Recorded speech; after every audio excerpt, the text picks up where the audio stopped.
From Hollywood, it's time now for... Johnny Dollar. My name's Steele, Mr. Dollar. Claims Division, Eastern Trust Insurance Company. Steele? You don't know me, Mr. Dollar. People at Universal Adjustment suggested I contact you. Thought you might be interested in helping me pay off a claim. Okay, tell me about it, Mr. Steele. One of our policyholders passed away last month, and we can't seem to locate his beneficiary. She just doesn't seem to be around. Maybe she doesn't want the money. Everybody wants money, Mr. Dollar, especially insurance money. Be there in an hour.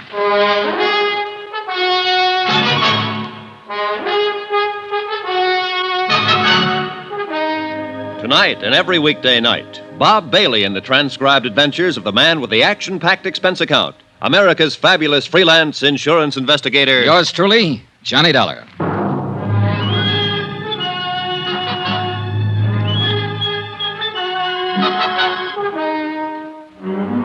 Expense account submitted by Special Investigator Johnny Dollar to the Eastern Trust Insurance Company Claims Division, Hartford, Connecticut.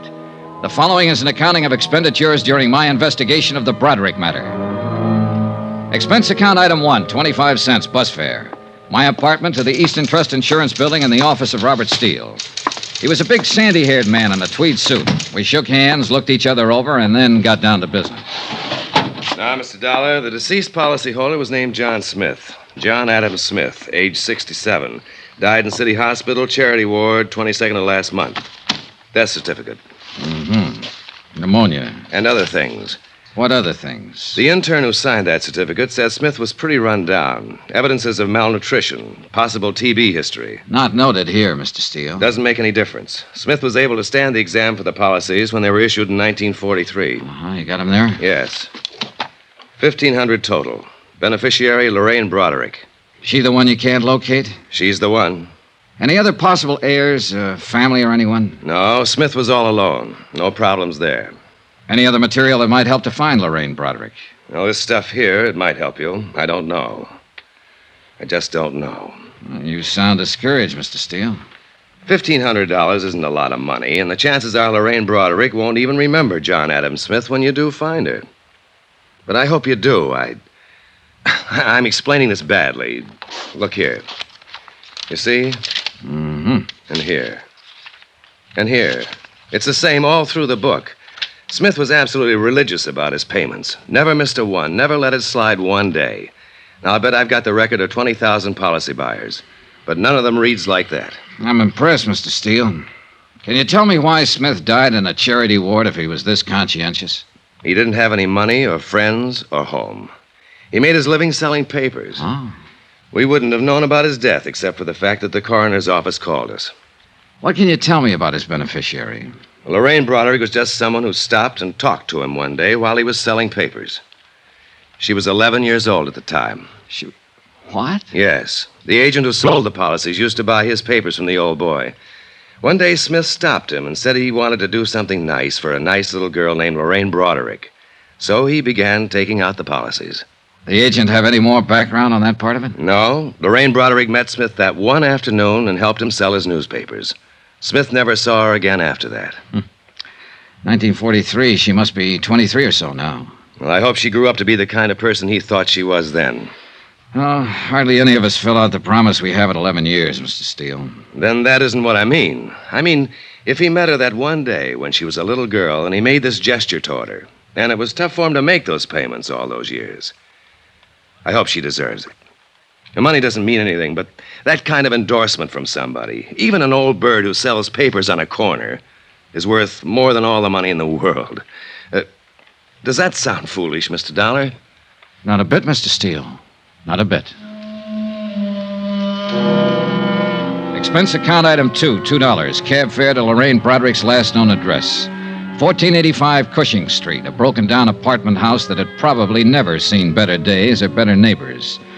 The owner and manager of the building recalled that Paul and Mary Broderick, parents of Lorraine, had been killed in an automobile accident in 1948. The manager did not know what had become of Lorraine. She had moved out of the apartment 2 days after the funeral. No forwarding address. Expense account item 3, 4 bits, more cab fare. This time 7 blocks away to Pulaski Street, and a dingy cluster of red brick buildings that were yielding slowly to time and wear. I arrived at 3 on the dot. I don't think high schools ever change much. At least this one was no different than the one I'd been in way back when. The persistent smell of pencil sharpeners, ink, discarded lunch wrappings.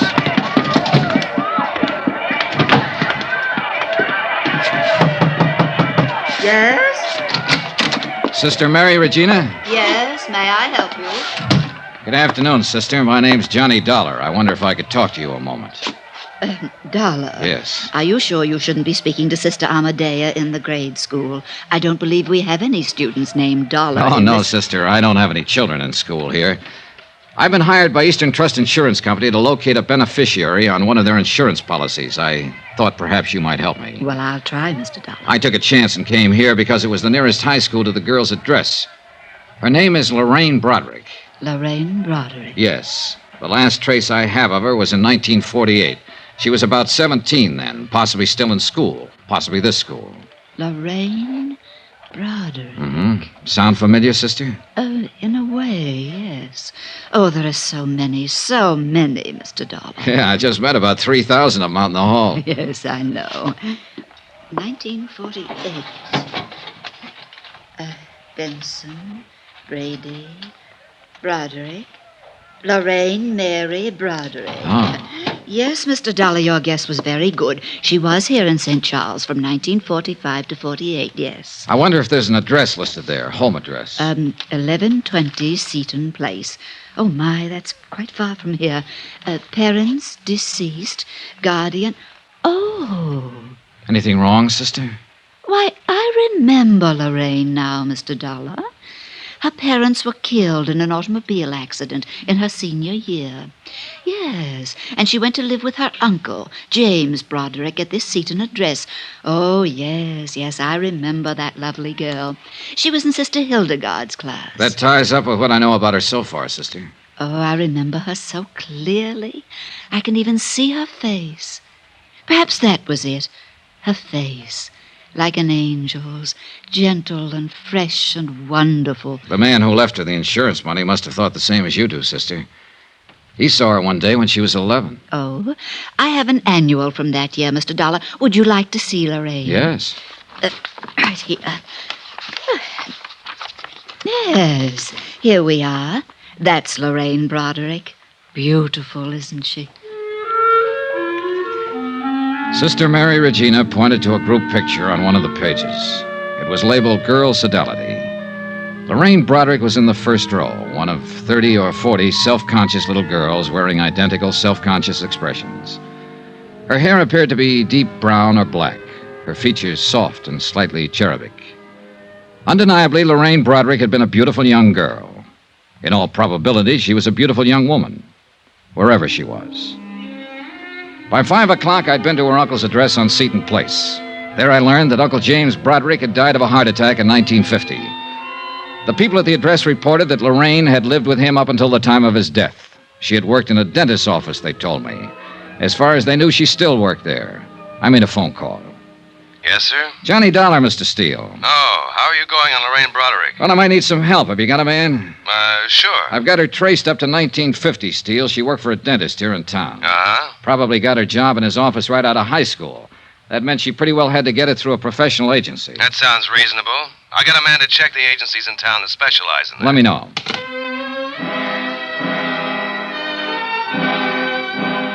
The next day, I was back in St. Charles High School making up a list of names and addresses belonging to students who had been in Lorraine Broderick's graduation class. Out of the 10 names I chose at random, I was able to locate only 2. Both girls, both married. Both remembered Lorraine Broderick. Neither of them had seen her since graduation. Neither of them was able to furnish any helpful information. Expense account item 5, 10 cents, 1 phone call. Steele again. You want to take this down, Dollar? Yeah, okay. David Pollard. That's Dr. David Pollard. 2950 Tremel Lane. Lorraine Broderick went to work for him as a receptionist in 1949. Got it? Got it. What's his office address? Suite 210, Majestic Building.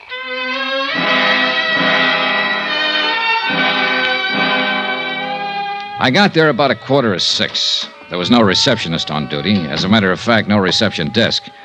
A stern-looking nurse in a rumpled-white uniform knew nothing of a Lorraine Broderick who might have worked for Doctor. Doctor was working with a patient. If I cared to wait for Doctor... Yes, what is it? My name's Dollar. I'm with the Eastern Trust Insurance Company. I don't need any today, Mr. Dollar. I'm not looking for a sale, Doctor. What? That's right. I'm trying to find a friend of yours. Who are you talking about? Lorraine Broderick. Oh. How is Lorraine these days? I don't know, Doctor. I'd like to meet her and find out. Well, you're looking in the wrong place. I can't help you. She hasn't been around here for a couple of years. Goodbye. Oh, wait. Well, what now? Well, you've got an awful big chip on your shoulder, Doctor. You won't even let me explain my business. I'm not interested in your business. I can tell you mine's been going on since 8 o'clock this morning, and I'm pretty tired. You finished now? Well, yes. Can I take you downstairs and buy you a drink? Sorry. What is it you want to know? Where I can get in touch with her. I don't know. She quit without notice a couple of years ago. Just didn't come back. Too bad, too. Do you have any idea where she might have gone? Just what is this for? To pay her some money we owe her. We can't locate her anywhere. Well, I'm sorry, but neither can I. Are you still trying? Not anymore. All I know is she just left one day about 2 years ago. She had a little apartment over on the west side. The manager told me she'd pulled out bag and baggage, and I haven't heard from her since. Were you on good terms with her, Doctor? Doctor? I'll take the drink.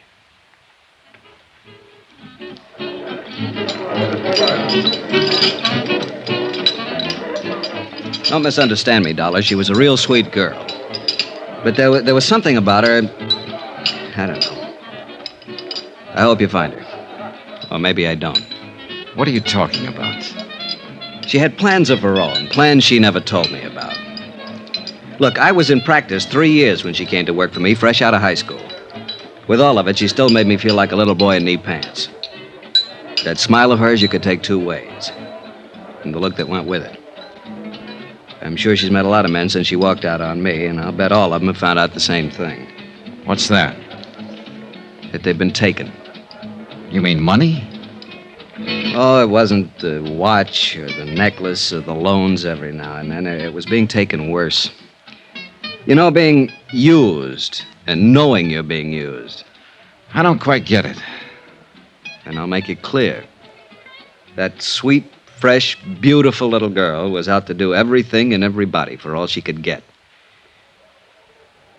She's rotten, you know, just plain rotten.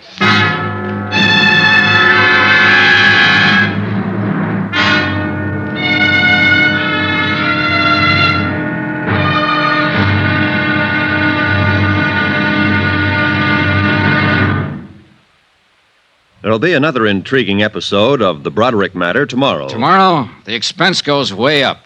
Yeah, it costs money to prove how wrong one man can be. Join us, won't you? Yours truly, Johnny Dollar.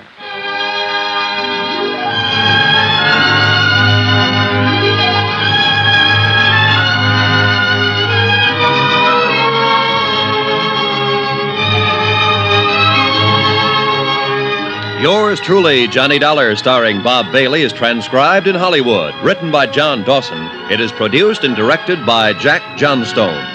Be sure to join us tomorrow night, same time and station, for the next exciting episode of Yours truly, Johnny Dollar. Roy Rowan speaking.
From Hollywood, it's time now for Johnny Dollar. This is Carl Walden. There's a message here for me to call you. Oh, yes, Mr. Walden. I'm with Eastern Trust Insurance Company. We're trying to locate an insurance beneficiary named Lorraine Broderick. Understand she lived in your apartment building up until 1953. Well, who told you that? A doctor she worked for here, Dr. Pollard. I don't know where she is, Mr. Dollar. I haven't seen her for 2 years. We're trying to pay off a claim, Mr. Walden. Didn't she leave a forwarding address or give you any idea of where she... No, not a thing. You've got a job on your hands, pal. Huh? I don't think that baby wants to be found. Got a couple of minutes? Yes. I'll be right over.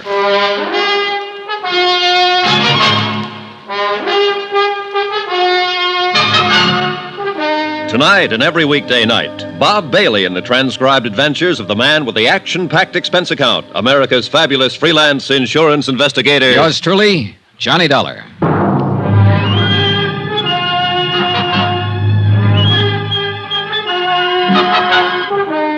Expense account submitted by Special Investigator Johnny Dollar to Eastern Trust Insurance Company Claims Division, Hartford, Connecticut. The following is an accounting of expenditures incurred during my investigation of the Broderick matter. Lorraine Broderick, that is, missing. Expense account continued. Item 6, $14 even, photographs. The photographer who had taken the pictures of the 1948 graduating class at St. Charles High School still carried the proofs in his files. Among them, 4 poses of Lorraine Broderick. I'd stopped by to get them on my way out to see Carl Walden, apartment house manager.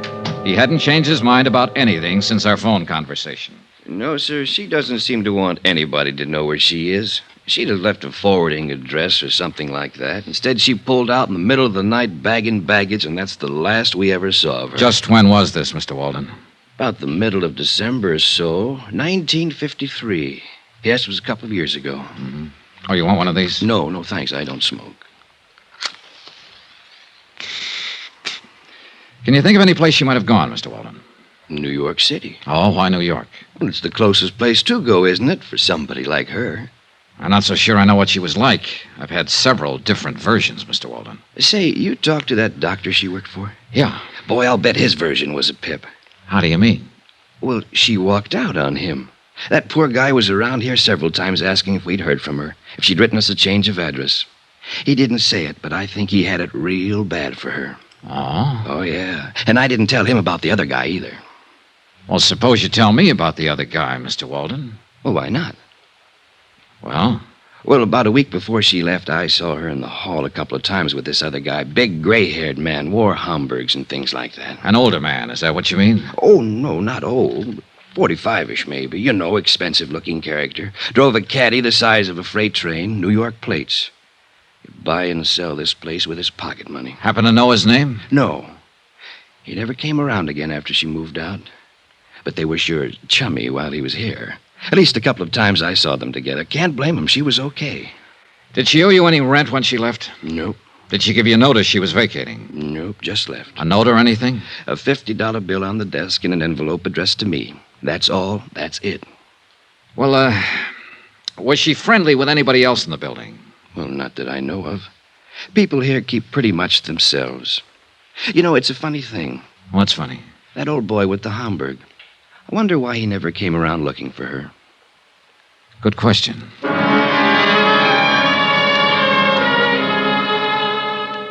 Expense account item 7, $22, advertisements.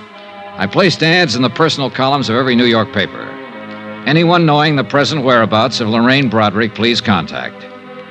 I spent the rest of the day interviewing the Cadillac dealers in town on the off chance that one of them might have serviced the Cadillac with a New York plate sometime in December of 1953. No one remembered the man Walden had described. I even tried the service records. Impossible to check. The case was stalemated that way for 5 days. Last Tuesday, things picked up. Johnny Dollar. Hello? Hello, who is this? Johnny Dollar? Yeah. Can you hear me very well? Johnny, I'm calling from New York. Hey, who is this? Why, it's Lorraine. Lorraine. Yes, I saw your advertisement in the papers, Johnny. I wondered what you wanted. Johnny. Why, yes, that's what I always called you, isn't it? You never met me before in your life. Hey, what is this? Why, just a moment. Go ahead, Mr. Dameron. Mr. Dollar? Yeah. Just what is your business with Lorraine Broderick? I want to find her to pay off an insurance claim. Now, who are you? I see. I'm sorry. I asked my secretary to say she was Lorraine. I've been listening on the extension. I'd like a little more explanation than that, Mr. Dameron, William Dameron, 424 East 47th Street. I know how all this must sound to you, Mr. Dollar, but I'm not trying to confuse you. Well, I am confused. Do you know Lorraine Broderick? Yes. Then let's take it from there, Mr. Dameron. Expense account item 8, $15. Transportation and incidentals, Hartford to New York, for the purpose of seeing Mr. William Dameron, whoever he might be, and trying to gather further information concerning Lorraine Broderick, wherever she might be. 424 East 47th was a 30-story job that housed, among other things, the Union Brokerage Company. This happened to be located on a ground-level suite. It also happened that Mr. William Dameron was president of same. He looked about the way I expected. Of course I knew Lorraine Broderick, Mr. Dollar. I apologize again for that awkward subterfuge on the telephone.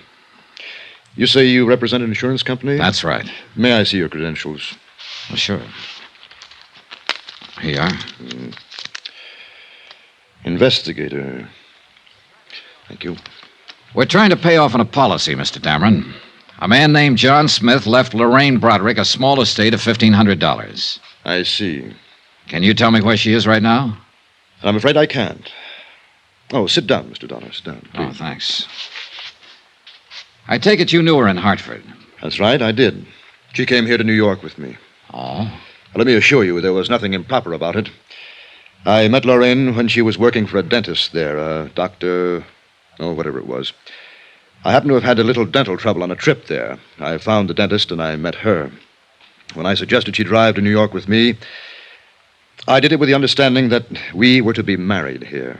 Uh-huh. You couldn't have known her very long, Mr. Dameron. A week. No one could have been more surprised than myself at my own conduct. And still more surprised when once we arrived here, Lorraine disappeared. Yeah, that seems to be a habit of hers. Tell me about it, Mr. Dameron. Look, you're talking to me, not the insurance company. Very well. It was Christmas Eve of 1952. Lorraine was staying with my sister Pauline up in Westchester County. I picked her up about 6 o'clock that evening to go to a party out on Long Island.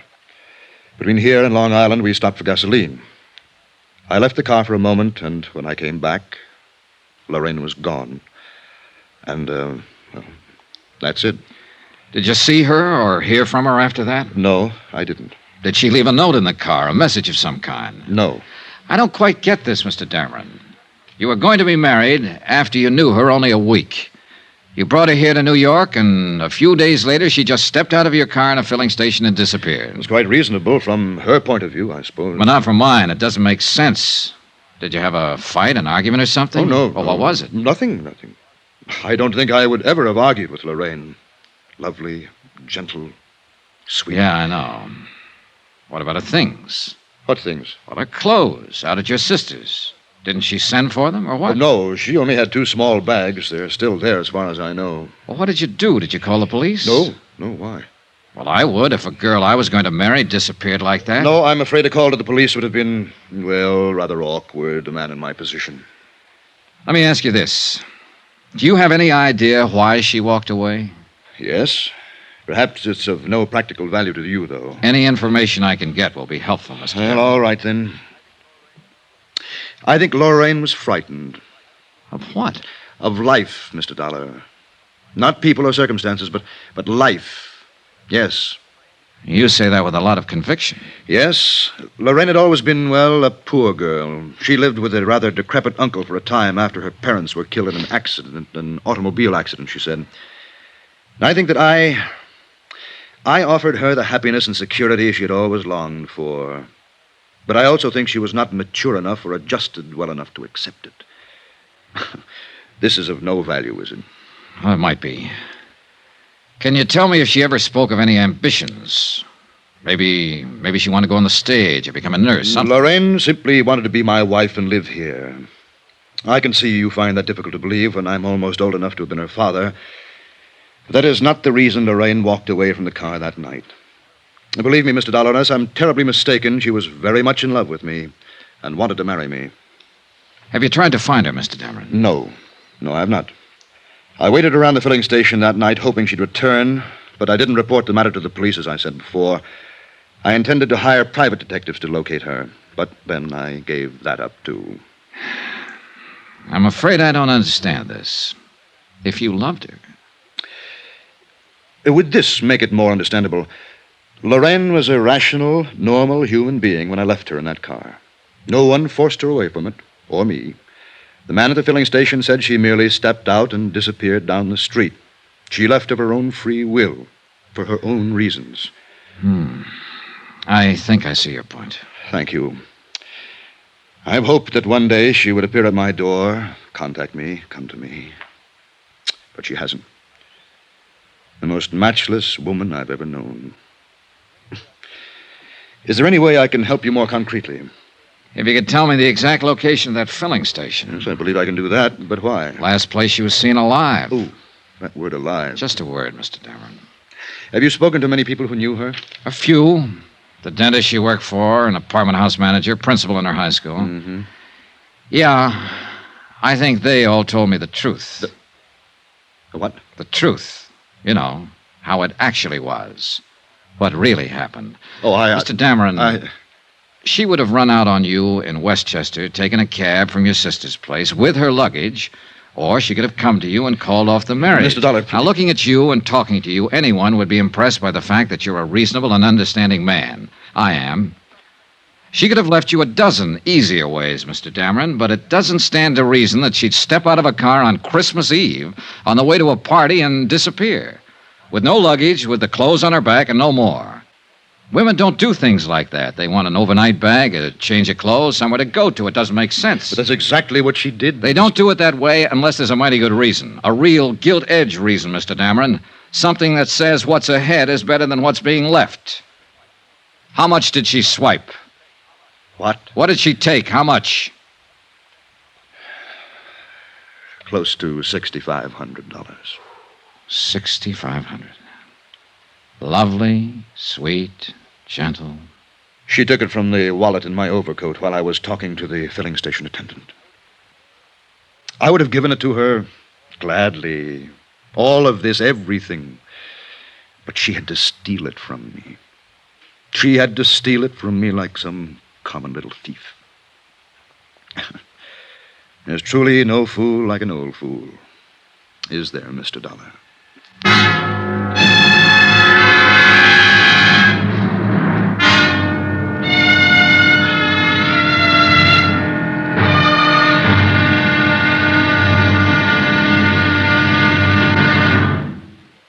There'll be another intriguing episode of the Broderick Matter tomorrow. Tomorrow, when the trail really gets hot and goes right down on a police blotter.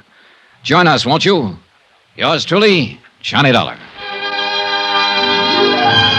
Yours truly, Johnny Dollar, starring Bob Bailey, is transcribed in Hollywood. Written by John Dawson, it is produced and directed by Jack Johnstone. Be sure to join us tomorrow night, same time and station, for the next exciting episode of Yours truly, Johnny Dollar. Roy Rowan speaking.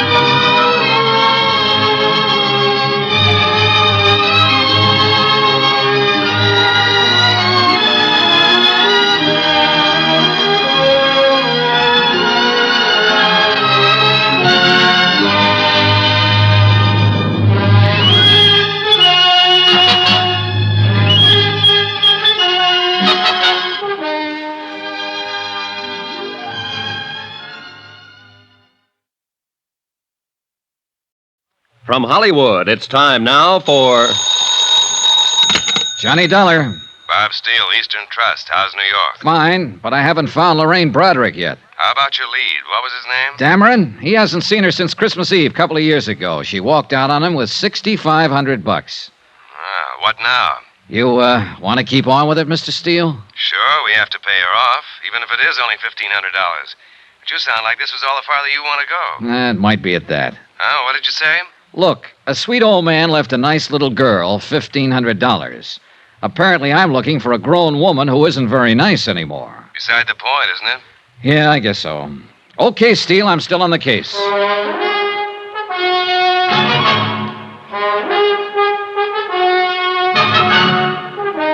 Tonight and every weekday night, Bob Bailey in the transcribed adventures of the man with the action-packed expense account, America's fabulous freelance insurance investigator. Yours truly, Johnny Dollar.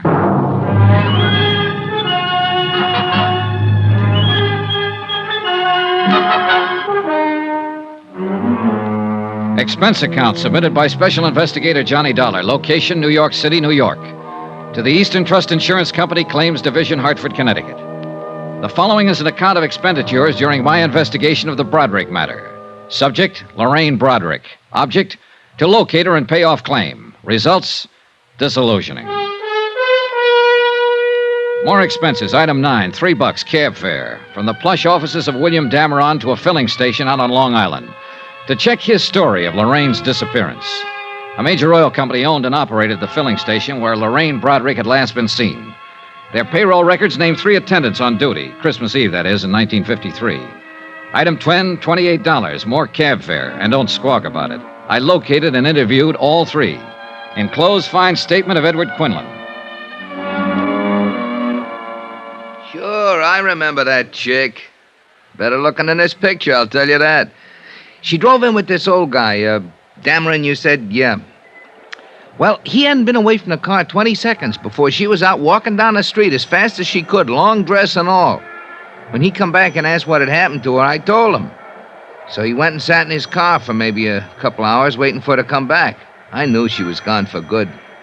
He knew it too, must have. But he waited. I felt sorry for him. Poor old geezer, even if he did drive a cad. She shouldn't have run out on him like that, Christmas Eve and all.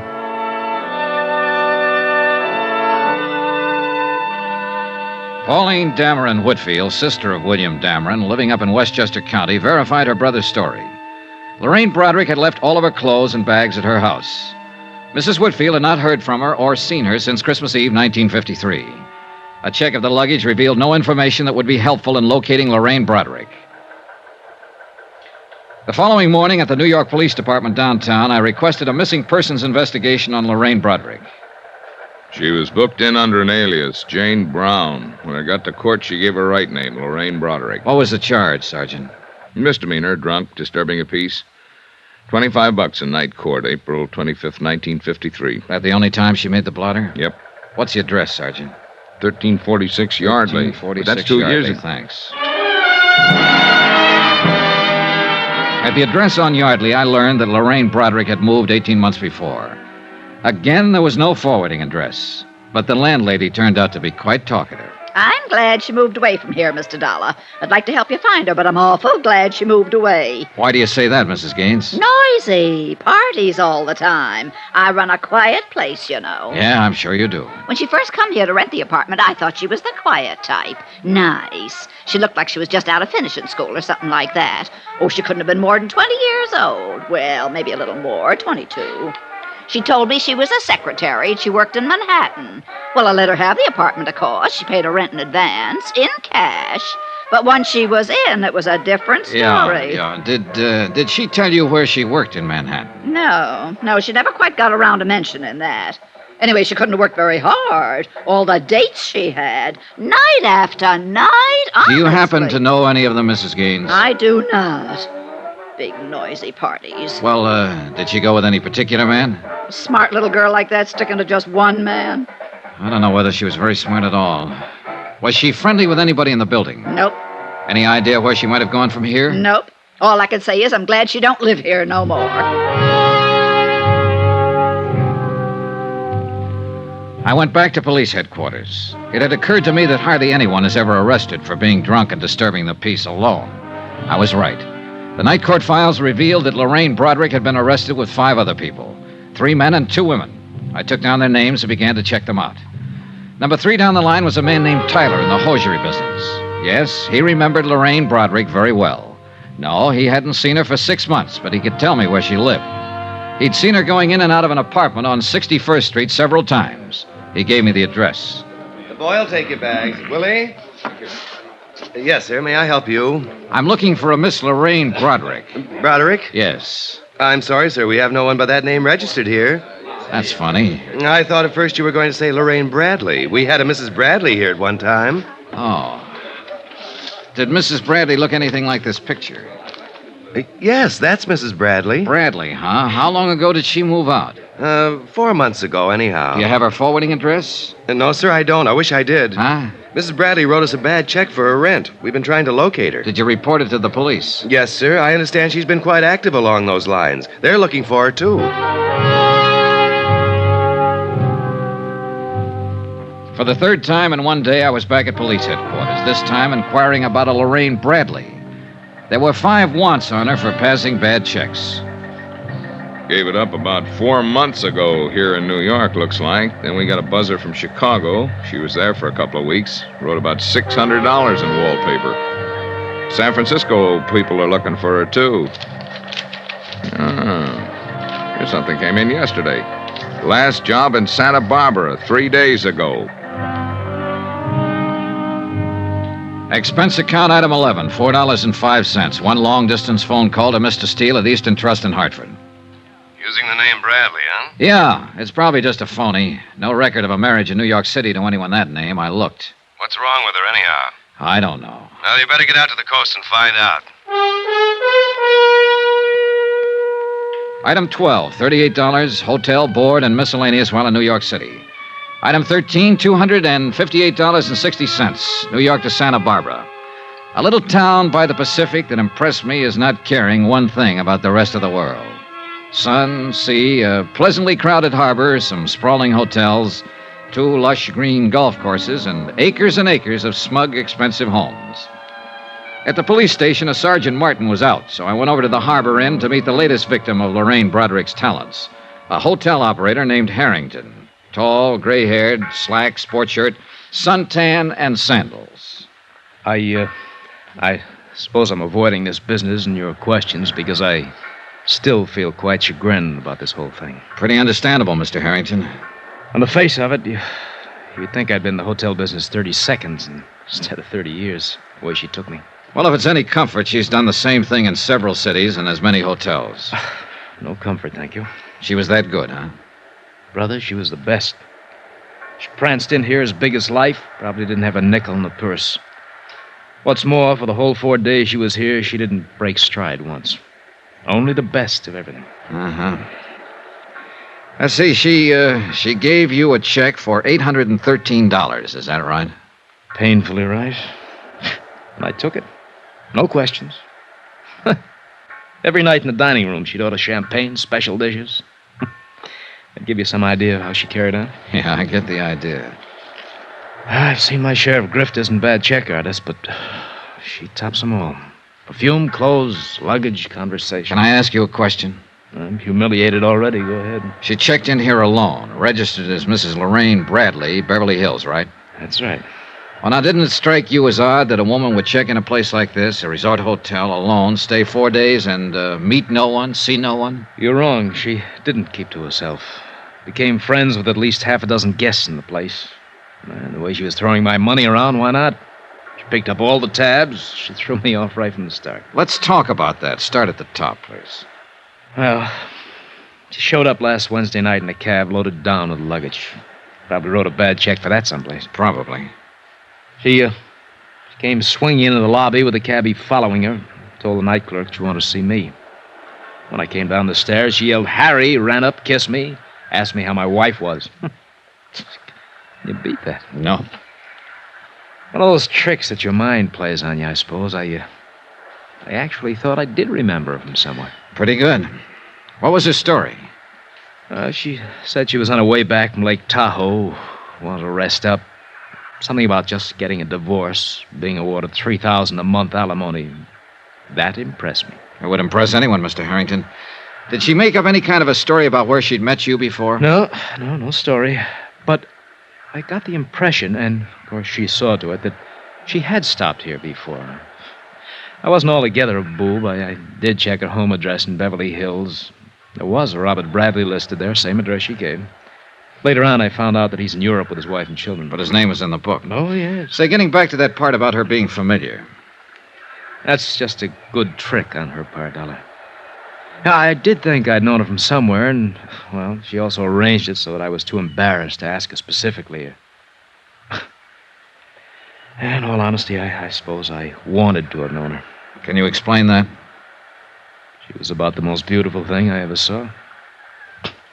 She walked through that door right now and told me none of this was true. I'd probably believe her.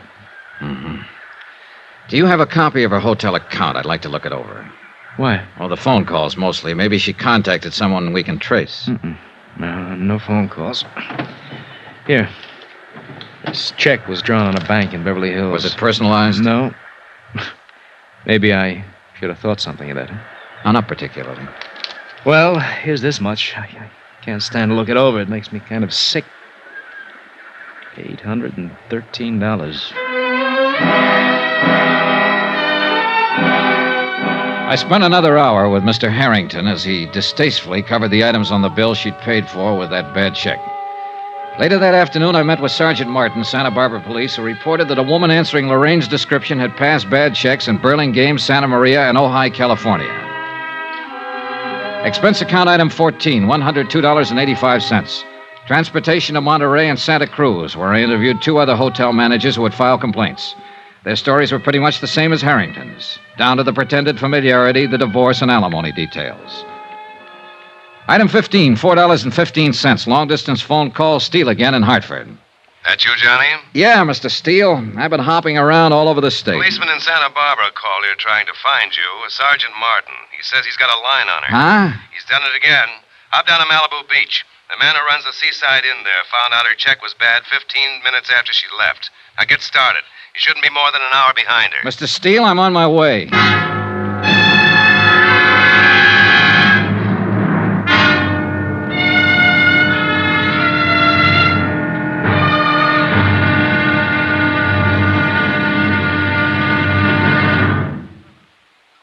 There'll be another intriguing episode of The Broderick Matter tomorrow. Tomorrow, a long look at what 7 years can do to a woman's life. Join us, won't you? Yours truly, Johnny Dollar.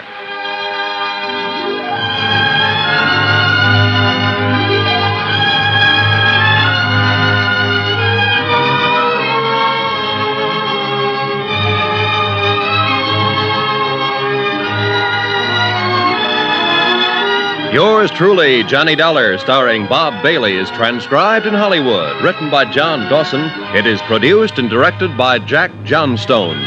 Be sure to join us tomorrow night, same time and station, for the next exciting episode of Yours truly, Johnny Dollar. Roy Rowan speaking.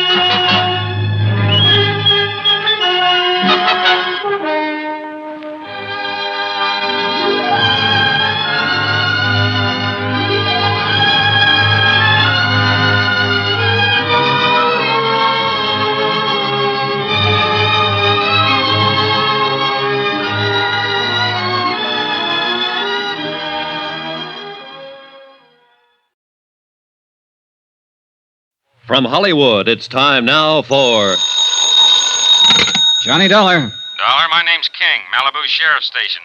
Did you leave a message here? Oh, yes, sir. I understand you're looking for Lorraine Broderick. Broderick or Bradley, whatever name she's using. We want her. I'm looking for her, too. Well, what's your connection? I'm an insurance investigator. We've been trying to find her all the way from Hartford. We have to pay off a claim that's due her. Claim? Yeah, that's right. An old man left her $1,500. She doesn't deserve it, not that one. I can't tell him that. He's dead. I'm expecting a little action on it pretty quick. Like to be in on it. Come on over.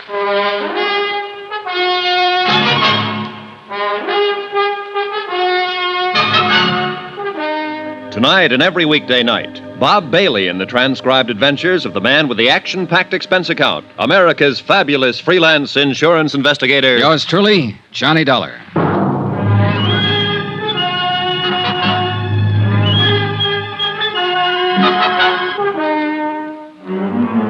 Expense account submitted by Special Investigator Johnny Dollar. Location, Malibu Beach, California. To the Eastern Trust Insurance Company, Claims Division, Hartford, Connecticut. The following is an accounting of expenditures during my investigation of the Broderick matter. More expenses, item 15, $38 even. More transportation. My trip here to Malibu Beach, where I didn't even bother listening to another disgruntled hotel proprietor repeat a bad check story I knew only too well. I went directly to the sheriff's station and Deputy King. Well, that's about the picture, Mr. Dollar. Lorraine Bradley was at the inn 4 days and checked out this morning. Used the name Bradley. Lorraine Bradley. She can't be too far ahead of you now. I hope not. This has been a long, rough chase. While she was at the inn, she took up with one of our local residents, a man named Joe Tappan, who lives over in the beach colony. We know this much. He drove her into town this morning when she checked out of the inn. Have you talked to this man Tappan yet? He hasn't come back yet. When did she leave the inn? Oh, about 10 this morning. Uh-huh. After 2 now. It gives him just about time. He has a house over in the colony. We've got a man there. Colony? Down the road a piece. They call it that because a lot of movie stars built beach homes there 25 or 30 years ago. Movie colony, right in the beach. Oh, this Tappan, is he an actor? Yeah, when he gets work, which isn't very often. Mainly, he keeps suntan. Excuse me. Sure. Yeah, this King. Oh. Good, right away. Tappan just drove up to his house. Let's go. I went with Deputy King to talk with Joe Tappan. He turned out to be a healthy, muscular man in his mid-30s. By the time we got there, he was in trunks and sunglasses, sitting on a porch at the front of his house. He was a little stunned by the news we brought him. What? Lorraine a phony? But are you sure about this, Sheriff? That's the man at the Seaside Inn. Oh, no. No, I don't believe it. Is this Lorraine? Go ahead, look at it. Well, that looks like Lorraine. Yes, but I can't be sure. She's older. Well, I mean, the girl in this picture's pretty young. It's her, all right. Mr. Dollar's been looking all over the country for her. Hartford, New York City, up and down this coast.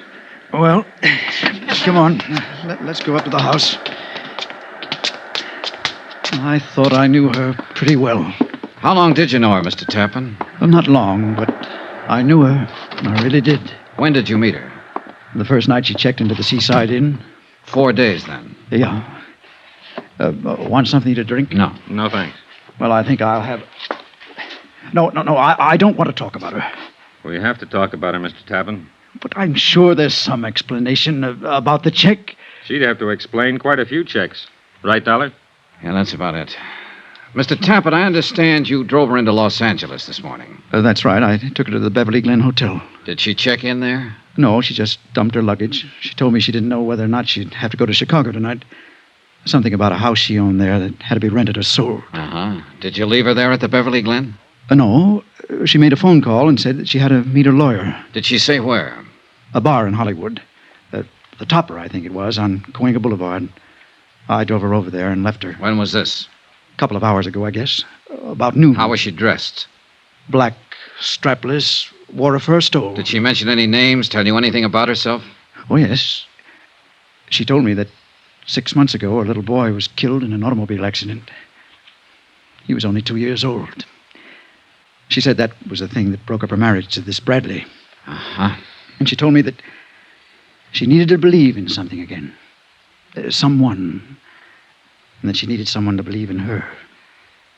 Well, there wasn't any little boy or any husband, Mr. Tappan. There have been a couple of men I've talked to, a dentist in Hartford, a businessman in New York, who felt the same way as you do about her. Well, even with what you told me, I believe what she said.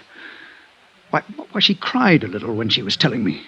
Oh, I don't care how you look at me. I don't think that anyone could invent a story that tragic without some sort of basis. A good liar can see a story in a newspaper like that one and adapt it for his own needs. But I am an actor, sir, and I can tell when other people are acting. She wasn't. She... Well, go on, Mr. Tappan. Look, I've got a suggestion for you. What's your name? Dollar. I've got a suggestion for you.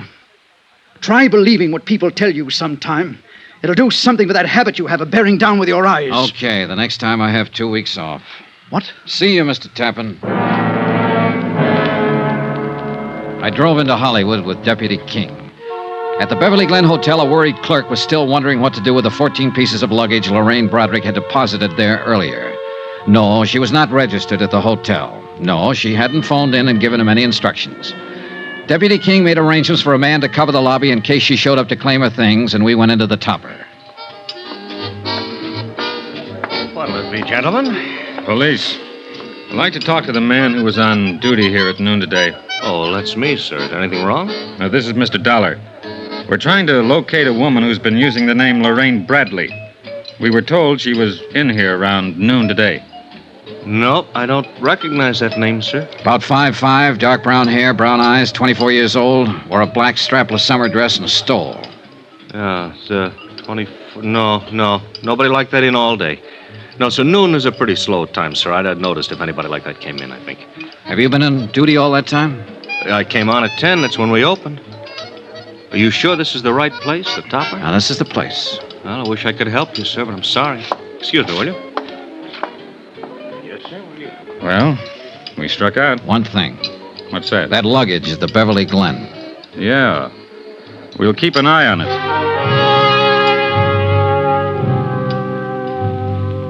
Lorraine Broderick did not return to the Beverly Glen Hotel that day to claim her luggage. The lobby was watched around the clock. Her description was on the Daily Bulletin. Every policeman in Los Angeles was on the lookout for her. I spent my time thinking about the little girl who had helped an old man sell newspapers one afternoon years ago. A little girl with a face like an angel. I didn't feel good about this case. But Joe Tappan felt worse when I went to see him again. Well. Hi. Mind if I come in? What now, Mr. Dollar? Your girlfriend. What about her? I've been thinking about what you told us. So? So, maybe you didn't understand what I told you. Now, look I'm here. not pushing my weight around, Tappan. But it seems to me you're a little stubborn in what you want to believe about her.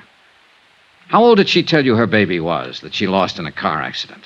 2 years old. All right. 2 years ago, she was working for a dentist in Hartford, Connecticut. He was pretty much in love with her. She left him flat to take up with a man in the brokerage business in New York. She left him flat. Took $6,500 when she did it. There wasn't any baby in her life then. Her name was Lorraine Broderick. It still is. Now, would you like to see my file on her? I brought it along. No, thanks. I thought I'd better prove that part was a lie. So you proved it. Mind if I sit down? Help yourself. Thanks. Do you have anything else to tell me? I suppose I do, Mr. Tappan, since you don't seem to want to tell me anything. Now, just sit down, please. I've heard every man who knew her describe her, and I think I can understand why they feel the way they do. All I've got is a picture from a high school annual taken when she was 17. That was pretty good. She's 24 now. She must be 7 years better. Anyhow, you're my only hope now. What? Lorraine Broderick can get away from the police for a while. Oh, yeah, she's smart and clever, and she can go right on doing the same thing she's been doing all along, stealing, writing bad checks. But that's police business. My part is to find her and give her something one man left her, an insurance bequest. But it's become more than that now, to find her and stop her, maybe. Look, they'll get her eventually, Tappan. Do you know what 5 years in prison can do to a woman like her? Do you? Well, because I know her and she passed a few bad checks doesn't mean that I'm responsible in any way. You're right, it doesn't. But you're involved just the same. Oh, you're different from just some hotel man who's been tilted. You're a boyfriend.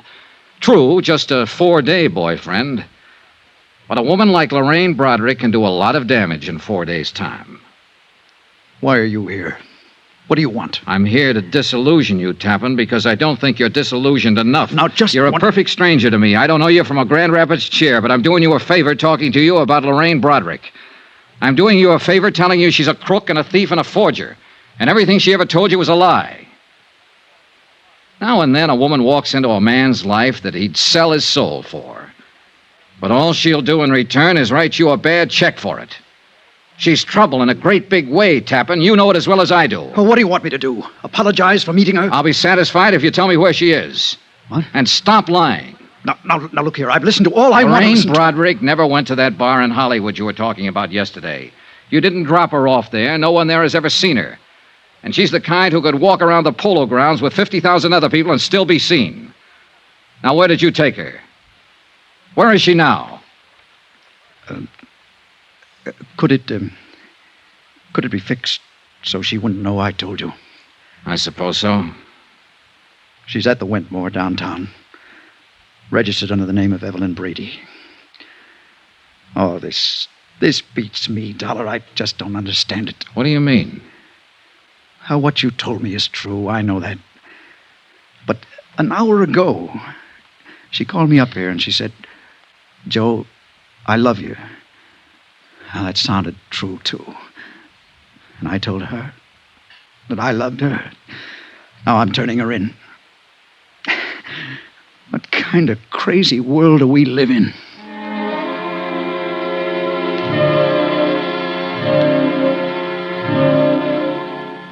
Expense account item 16, $14. Cab fare from Malibu to downtown Los Angeles in the Wentmore Hotel.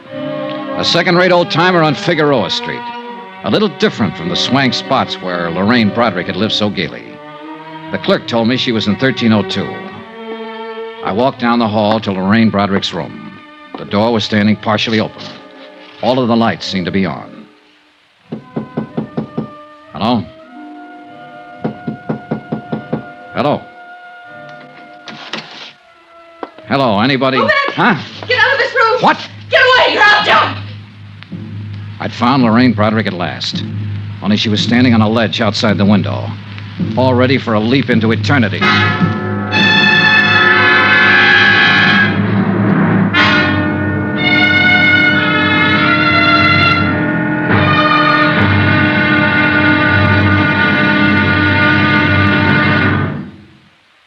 There'll be another intriguing episode of the Broderick matter tomorrow. Tomorrow, the end of the trail. For me and for Lorraine Broderick. Join us, won't you? Yours truly, Johnny Dollar.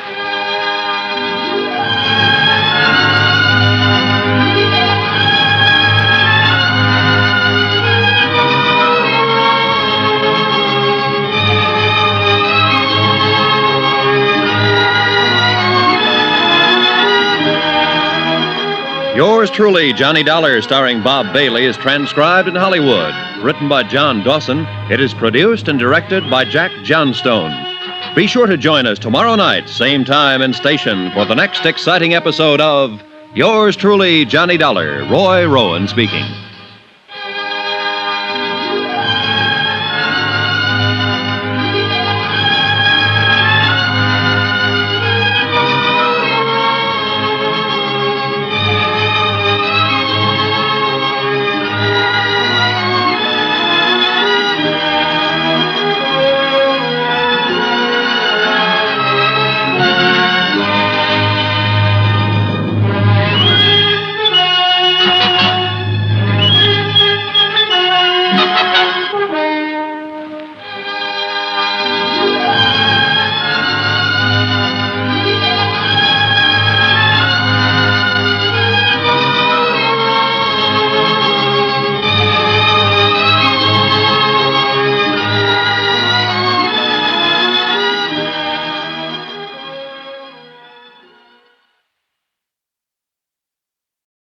From Hollywood, it's time now for Johnny Dollar. Room 1302. This is the desk clerk. I have a call here. Never mind the call. You call the police. You call the what? Call the police and tell them to hurry. There's an attempted suicide up here. Who is this? Shut up and do as I tell you. Now, just a minute. It won't do you any good. It won't do you any good at all. Wait a minute. Police, you, who cares? I'm going to jump anyhow.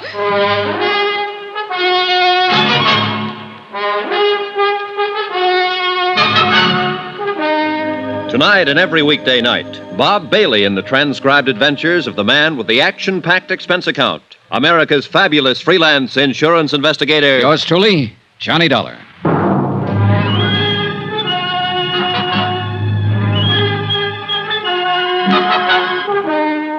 Expense account submitted by Special Investigator Johnny Dollar. Location, Los Angeles, California. To the Eastern Trust Insurance Company Claims Division, Hartford, Connecticut. The following is an accounting of expenditures during my investigation of the Broderick matter. An old man in Hartford died and left $1,500 insurance money to a little girl who had been nice to him one afternoon back in 1943. My job, get the money to her. Even if she might take it and jump off the 13th floor ledge of a building. Don't come any closer. I'll jump. Lorraine. Don't come any closer. It's cold out there. Don't you think you should come inside? I'm going to jump. Stay away now. Don't try to grab me. All right. All right, I'll do anything you say, Lorraine. Okay. What are you doing? Taking off my coat. Standing out there, it must be cold. Here. You take my coat. Don't come close. I'm not. I don't want your coat. All right, Lorraine. I never saw you before in my life. How do you know my name? I've seen you. No, you haven't. I remember people. And watch out. Just going to light a cigarette. I can light a cigarette, can I? Do you want one? No. Can I have one? Suit yourself. Are you a policeman? No. Where did you see me? In a picture. In your high school annual at St. Charles. St. Charles? What do you know about St. Charles? What's your name? Johnny Dollar? Are you from Hartford? Yes. Let me see your face in the light. Over there. Don't come near this window. Don't come near, or I'll jump right down there. That's right there. No, you aren't from Hartford. I never knew you. You're lying to me. No, I'm not. As room clerk of this hotel, I'm entitled to know. Oh. Go away! Get out of here! Get out of here or I'll jump! What? Get out. Go on, get out. Yes. Did you call the police? No, but I will. I heard you tell him about the police. I don't care. They can't stop me.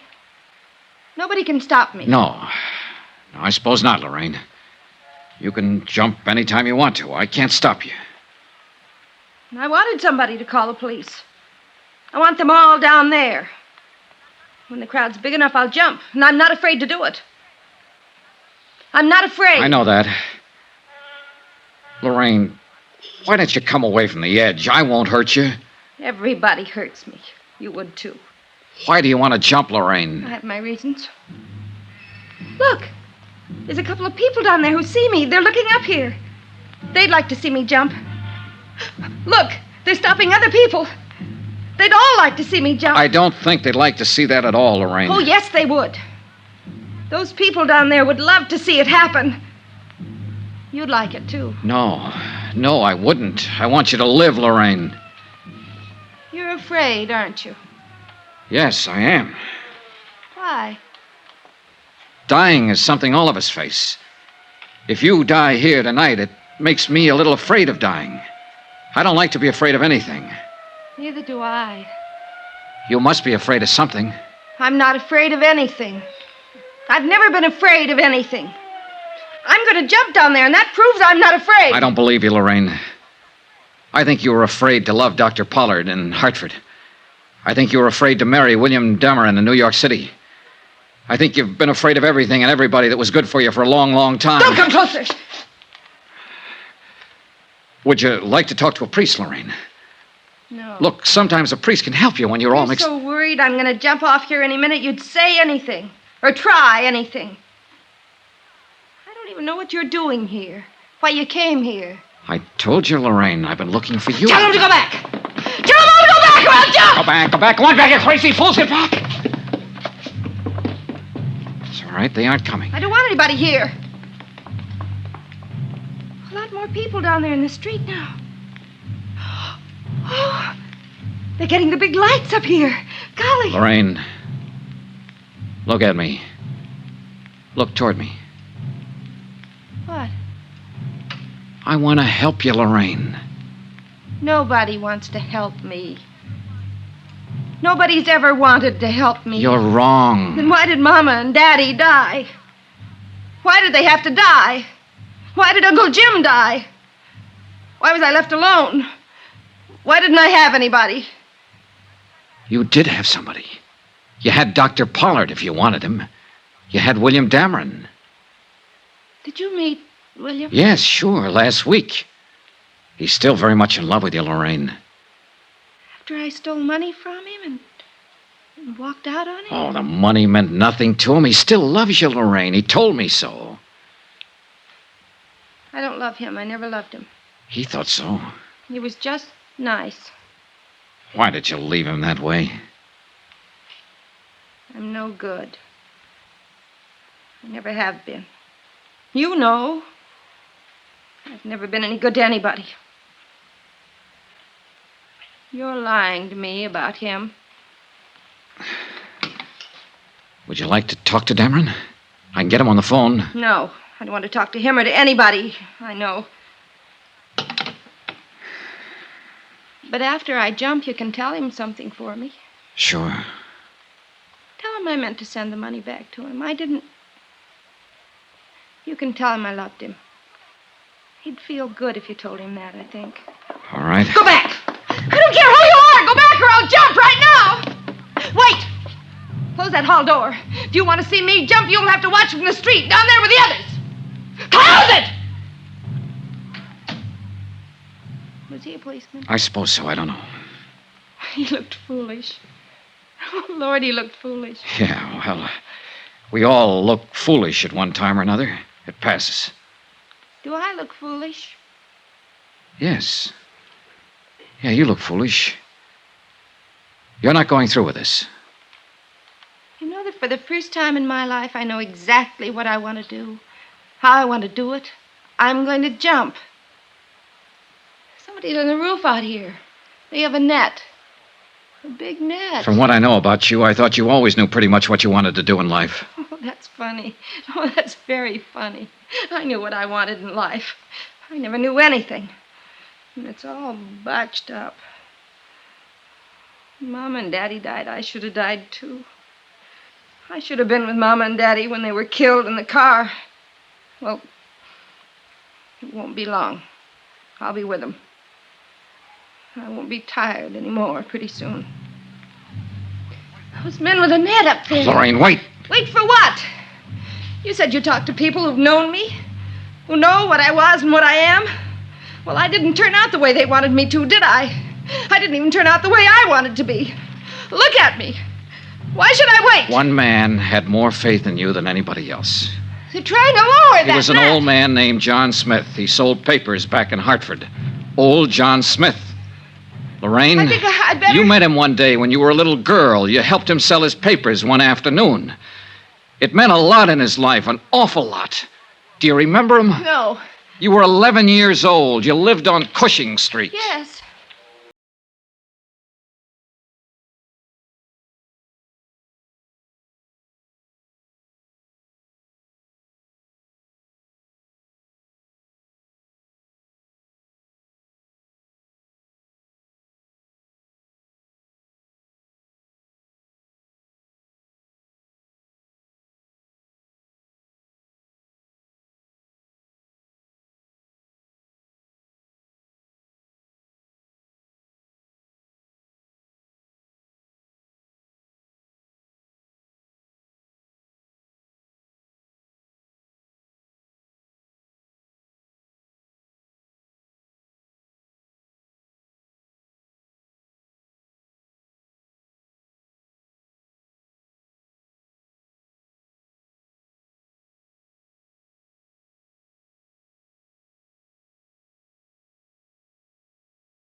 Here, look. What? Don't come closer. These prove I'm from the insurance company. Here's the check. Throw them over. All right. Go ahead. Pick them up. I won't make a move. What do you think now? That old man? That poor old man. Oh, that poor old man. Easy.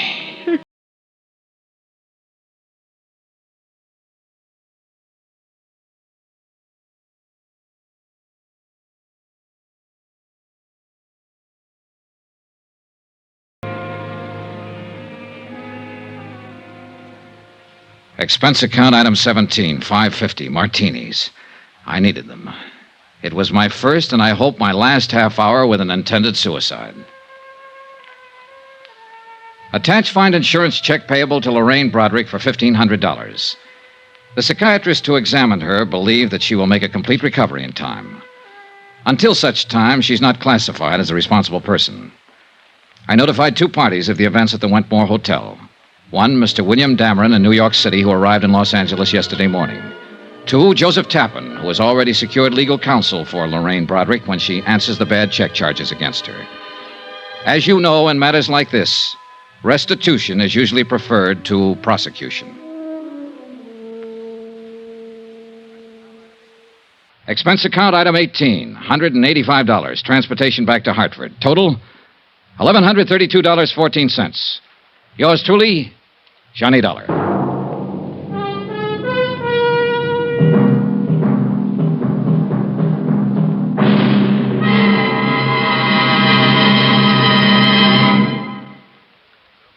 Remember, please, there'll be another intriguing story for you beginning next Monday night. Next week, the Cronin matter. A matter of keeping a sweet old lady from carefully and deliberately losing her life. Join us, won't you? Yours truly, Johnny Dollar.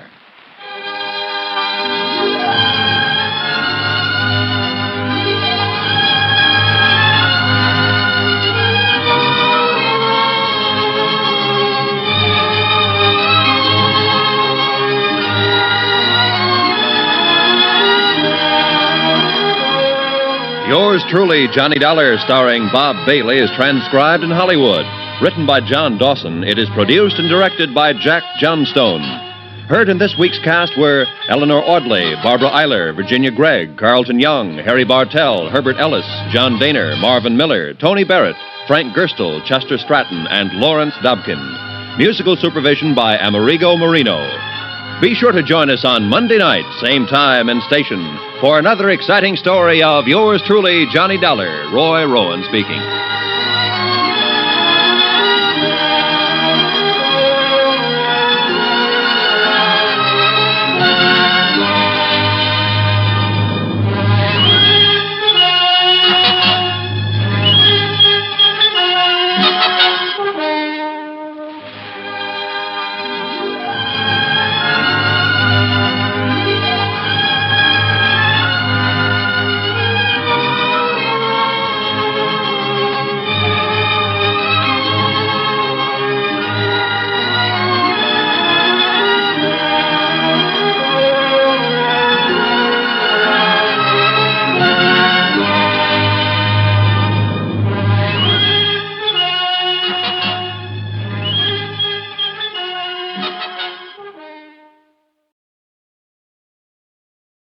From Hollywood, it's time now for Johnny Dollar. George Atkins at Northwest Indemnity. Oh, hiya, Georgie. How'd you like to go to New York, Johnny, and get into the gay, mad world of the theater? Thanks a lot, Georgie, but no thanks. I'm not the grease paint type. I know, but Amy Bradshaw is. Amy Bradshaw? Yeah, we wrote a policy on her a couple years ago. Look, if it's her autograph you want, why send me? It's not that simple. Anyhow, she's got all the fans she wants. I know. I'm one of them. I think she's great. Johnny, looks like somebody's trying to kill her. Georgie, I'll be right over.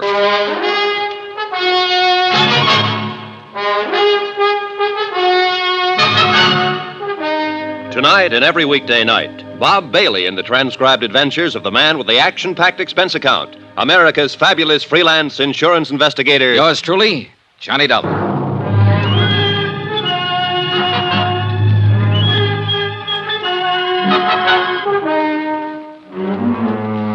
Expense account submitted by Special Investigator Johnny Dollar to the Northwestern Indemnity Alliance, Hartford, Connecticut. The following is an accounting of expenditures during my investigation of the Amy Bradshaw matter. Expense account item 1, $16.50. Transportation and incidentals to New York City. I checked in at a hotel and then went over to the Criterion Theater on West 44th, where Amy was starring in a play called The Unguarded Hour. David Coleman, the director, was standing in the wings watching the third act on stage. There's no other way. David Coleman? Yes? I'm Johnny Dollar, insurance investigator, sent over by Northwestern Indemnity. Oh, yes, Mr. Dollar. I called them. Let's go over here where we can talk. Okay. How's the play going? Well, 22 weeks now. Been going along just fine until this business came up. How did it start? Last evening, just before curtain time, I dropped by Amy's dressing room. She looked, well, strange. How so? Pale, trembling. She was staring at a note in her hand. It sounded like some sort of crank note. You know, you are an evil woman. You will be punished by sudden death, unquote. Have you reported this to the police? Oh, no. I was afraid that if I did, it might get into the papers, and we don't want that kind of publicity. I see. How about if I talk to Amy after the show? I told her you'd be down, and she'll talk to you. All good. Well... Mr. Dollar, the strain of this whole thing's beginning to show up in her performance. She's making mistakes, and it rattles the cast, especially the young ingenue, Sheila Mitchell. Mm-hmm. Well, I'll see what I can do. There's always the possibility that it is just a crank note and that Amy will never hear any more of it. Well, that's what I'm hoping. But we might as well face another possibility. That somebody close to Amy is using the crank note as a cover. Has that thought ever occurred to you? Why, no. No, it hasn't, Mr. Dollar.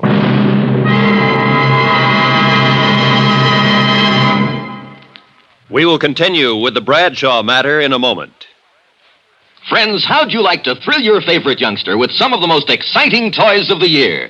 Picture the breathless excitement of any child surrounded by 6 gaily colored balloon-like giant animals up to 3 feet long, and all for the low, low price of just $1. Now, first you get Bounco the clown with round pot belly and funny nose. Next comes Hoppy the Australian kangaroo. Third, there's Roscoe the roller skating bear. He's 2 feet tall and looks almost like real. Fourth, there's Whitey the fat indoor snowman. And fifth, Mortimer the giant mouse, 18 inches long and sure to scare the whiskers off any cat. That's 5 different giant animals. But now, hold your breath for the most sensational toy of all, the star of the whole Christmas season, the jolly giant talking Santa Claus, guaranteed to make everybody's Christmas a merrier one. He's a big roly-poly happy Santa. He stands erect on 2 legs, is actually over 3 feet tall and 32 inches around. Best of all, he actually talks. Just pull the tape and he says, "Merry Christmas" for all to hear. He's the biggest, merriest, talkingest Santa ever, sure to please your youngsters and spread good cheer. Yes, Giant Santa proves there really is a Santa Claus. That's a total of 6 giant animals made of brightly colored, preformed, sturdy latex, which the kids can easily inflate. And the cost, just $1, not for each, just $1 for all 6 of these lovable giants who'll turn your home into a circus parade. And here's a surprise. Mail your order today and you'll also receive absolutely free Peter the Rabbit, actually over 2 feet tall with big red ears almost 9 inches long. But you must send now. Rush $1 plus 10 cents for packing and mailing for each set you want to Giant Animals Box 1580, Grand Central Station, New York City. If not delighted with every one of your 7 giant animals, return them to the Super Animals Company for a full refund, but keep the giant talking Santa as our gift. Order now. Supplies are limited. Rush $1.10 for packing and mailing for each set in cash, check, or money order to Giant Animals, Box 1580, Grand Central Station, New York City. That's $1 plus 10 cents with your name and address. Mail to Giant Animals, Box 1580, Grand Central Station, New York City. That's Giant Animals, Box 1580, Grand Central Station, New York City.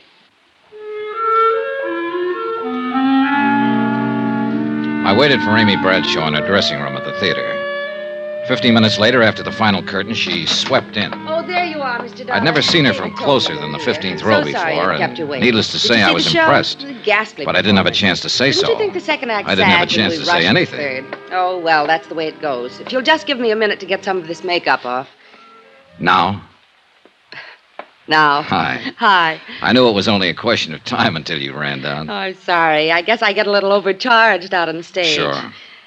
Listen, it's nice meeting you, Mr. Dollar, and I know why you've come down here, but I think you're wasting your time. Oh? This whole thing's really pretty silly, you know. I hope so, Miss Bradshaw. You mean Amy. Okay, Amy.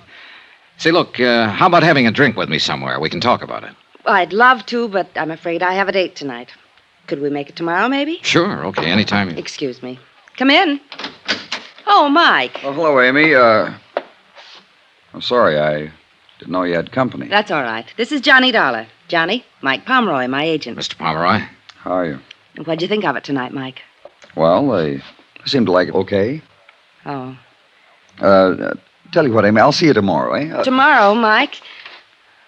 I've got a few things I've got to take care of tonight. Contracts to go over, things like that. Oh, of course. Well, glad to meet you, Dollar. Night, Amy. Is that offer of a drink still good, Johnny? Well, sure, but I thought you said you have... Oh, sure. Let's go. Thanks for understanding. Anywhere in particular? There's a little place right down the street, small and quiet. Good.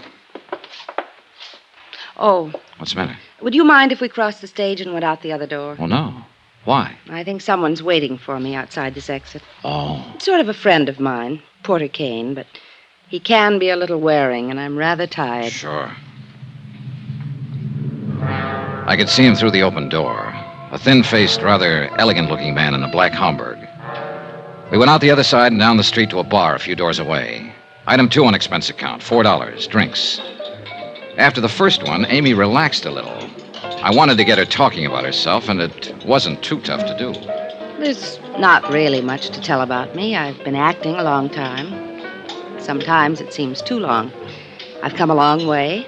Some people would say up. I hope it is. You make it sound pretty simple, Amy. I guess we do what we have to. All of us. I had to act, so... So, just like that, huh? Just like that. You've always gotten everything you wanted, haven't you?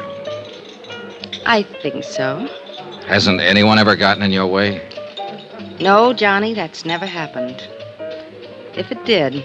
It looks to me like somebody's standing in your way right now. What do you mean? That threatening letter you got the other day. I told you, the whole thing's silly. There's nothing to it. Now, that's what you told me, but I don't think you believe it. Okay. So maybe I have worried a little about it. I wouldn't have if it hadn't been for... Oh, it was probably only my imagination. What was, Amy? Well, last night after the show, I felt like walking a little. I went west on 44th Street to Times Square, and as usual, it was crowded. I stood on the curb waiting for the light to change, and suddenly I got shoved out into the street. Oh? Right out into the traffic. I jumped back just in time. You see who did it? How can you tell in a crowd like that? I know. It was probably only coincidence that it happened right after I got that note, but... Oh, Johnny, I still just can't believe anybody's really trying to do me harm, but... I guess what's been making me nervous during the performance is staring out at that blackness past the footlights, wondering if there's somebody out there who hates me. Uh-huh.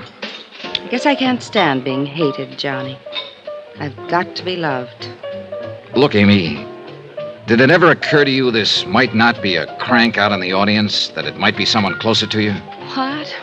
Johnny, that's impossible. Isn't? I don't have many friends. They've mostly to do with the play, but those I have are good ones. Who else besides your agent, Pomeroy? How about the director? David Coleman, he's a very old friend and one of the best. How about the producer? Emery's the last person in the world who'd wish me harm. On a dollars and cents basis, if nothing else. He and Dora both. Dora? His wife. I like her very much. Does she like you? Why shouldn't she? What about this man you wanted to duck tonight, the one who was waiting outside the theater? Porter Kane? Oh, he's a sort of a fan, I guess. A little eccentric, maybe, but he's been very good to me. Johnny, really, it couldn't be any of them. Maybe, maybe not. Look, Amy, I was sent down here because Northwestern Indemnity holds a policy on you. I know. Now, who's the beneficiary? William York. Who's he? My husband. Oh. I didn't know you were married. We separated 6 months ago. What I wanted, he didn't. What he wanted, I didn't. It's as simple as that. Well, where is he now? Here in New York somewhere, I guess. I don't know. He's a writer, sort of. Johnny, I'm tired. Oh, yeah, sure you must be. I'm sorry I kept you so long. Oh, no, I didn't mean that. It's been nice. Very nice. It's funny. I seem to relax a little when I'm with you. We let that one lay and went outside. Item 3 on expense account, $2. Taxi to Amy's apartment. There was a car parked 2 doors down with a man just sitting in it. I saw Amy give it a quick look.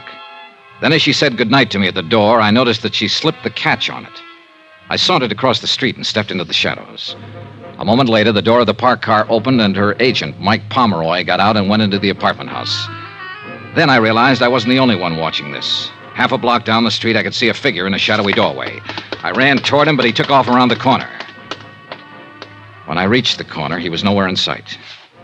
Amy might have been taking this thing only half seriously, but I was real serious about it now. She said she had some very nice friends.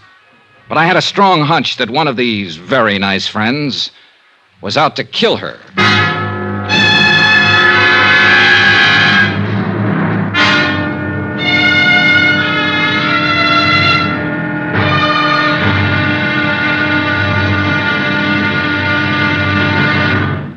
Johnny Dollar will be back in a moment to tell you about tomorrow's episode. Friends, send for your set of some of the most exciting toys of the year. 6 giant inflatable toys for only $1, some up to 3 feet tall. You get Bounso the happy clown, Hoppy the Australian kangaroo, Roscoe the 2 feet long roller skating bear, Whitey the fat indoor snowman, Mortimer the giant mouse 18 inches long, and last but not least, the great giant talking Santa, a roly-poly giant over 3 feet tall and 32 inches around the belly that actually says Merry Christmas out loud when you pull the tape. That's 6 sensational giant toys for only $1, made of sturdy, gaily colored latex that the kids can easily inflate. Send $1 for each set to Giant Animals, Box 1580, Grand Central Station, New York City. And if you order right now, you get Peter the Rabbit over 2 feet tall absolutely free. If not delighted with your Giant Animals, your money refunded immediately. Order today. You may never hear this offer again. Rush $1 plus 10 cents for packing and mailing in cash, check, or money order to Giant Animals, Box 1580, Grand Central Station, New York City. That's $1 plus 10 cents for each set with your name and address to Giant Animals, Box 1580, Grand Central Station, New York City.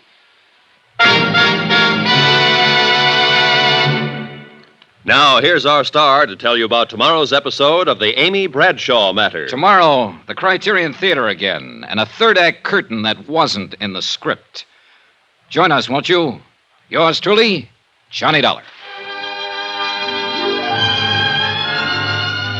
Yours truly, Johnny Dollar, starring Bob Bailey, is transcribed in Hollywood. Written by Robert Reif, it is produced and directed by Jack Johnstone. Be sure to join us tomorrow night, same time and station, for the next exciting episode of Yours truly, Johnny Dollar. Roy Rowan speaking.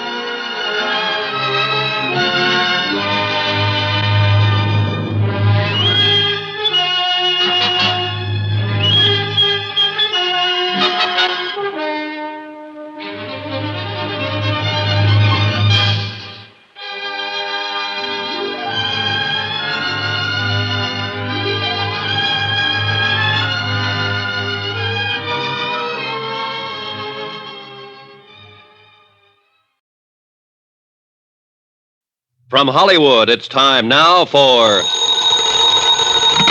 Johnny Dollar. Al Cintella down at precinct headquarters, Johnny. Oh, hi, Al. Sorry I missed your call a few minutes ago. What's on your mind? An actress named Amy Bradshaw. Amy, one of my favorites. Me too. But right now, I seem to be looking for a guy who doesn't feel that way about her. Huh? Al, it looks like somebody's trying to kill Amy Bradshaw. Better come down here and tell me all about it.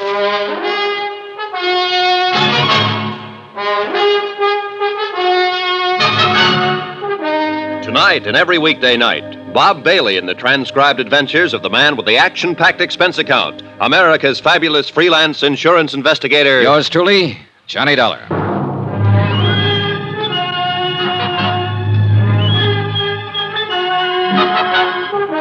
Expense account submitted by Special Investigator Johnny Dollar. Location, New York City. To the Northwestern Indemnity Alliance, Hartford, Connecticut. The following is an accounting of expenditures during my investigation of the Amy Bradshaw matter. The threat of an attempt on her well-insured life.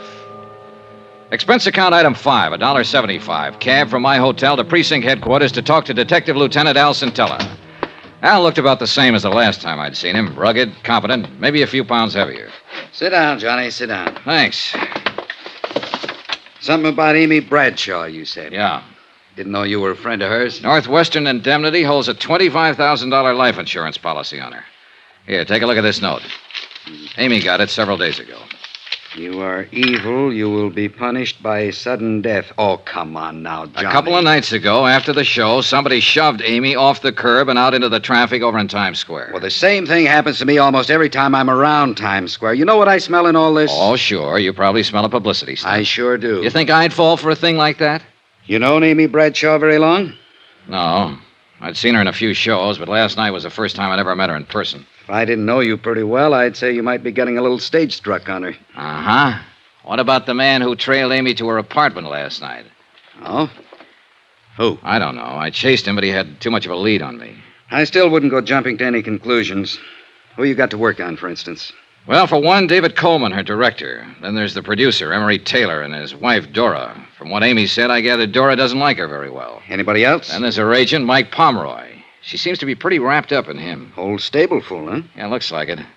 Also, a fellow named Porter Kane, who's usually hanging around the theater waiting for Amy.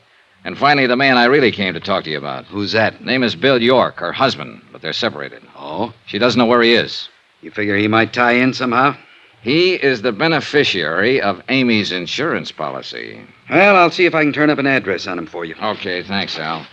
In the meantime, I think I'll pay a call on this Porter Kane. See if I can find out just how good a fan he is.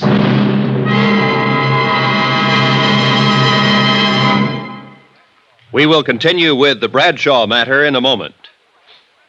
Friends, how'd you like to thrill your favorite youngster with some of the most exciting toys of the year? Picture the breathless excitement of any child surrounded by 6 gaily colored balloon-like giant animals up to 3 feet long, and all for the low, low price of just $1. Now, first you get Bounco the clown with round pot belly and funny nose. Next comes Hoppy the Australian kangaroo. Third, there's Roscoe the roller skating bear. He's 2 feet tall and looks almost like real. Fourth, there's Whitey the fat indoor snowman. And fifth, Mortimer the giant mouse, 18 inches long and sure to scare the whiskers off any cat. That's 5 different giant animals. But now, hold your breath for the most sensational toy of all, the star of the whole Christmas season, the jolly giant talking Santa Claus, guaranteed to make everybody's Christmas a merrier one. He's a big roly-poly happy Santa. He stands erect on 2 legs, is actually over 3 feet tall and 32 inches around. Best of all, he actually talks. Just pull the tape and he says, "Merry Christmas" for all to hear. He's the biggest, merriest talkingest Santa ever, sure to please your youngsters and spread good cheer. Yes, Giant Santa proves there really is a Santa Claus. That's a total of 6 giant animals made of brightly colored preformed sturdy latex which the kids can easily inflate. And the cost, just $1, not for each, just $1 for all 6 of these lovable giants who'll turn your home into a circus parade. And here's a surprise. Mail your order today and you'll also receive absolutely free Peter the Rabbit, actually over 2 feet tall with big red ears almost 9 inches long. But you must send now. Rush $1 plus 10 cents for packing and mailing for each set you want to Giant Animals, Box 1730, Grand Central Station, New York City. If not delighted with every one of your 7 giant animals, return them to the Super Animals Company for a full refund, but keep the giant talking Santa as our gift. Order now. Supplies are limited. Rush $1.10 for packing and mailing for each set in cash, check, or money order to Giant Animals, Box 1730, Grand Central Station, New York City. That's $1 plus 10 cents with your name and address. Mail to Giant Animals, Box 1730. That's Box 1730, Grand Central Station, New York City. Giant Animals, Box 1730, Grand Central Station, New York City.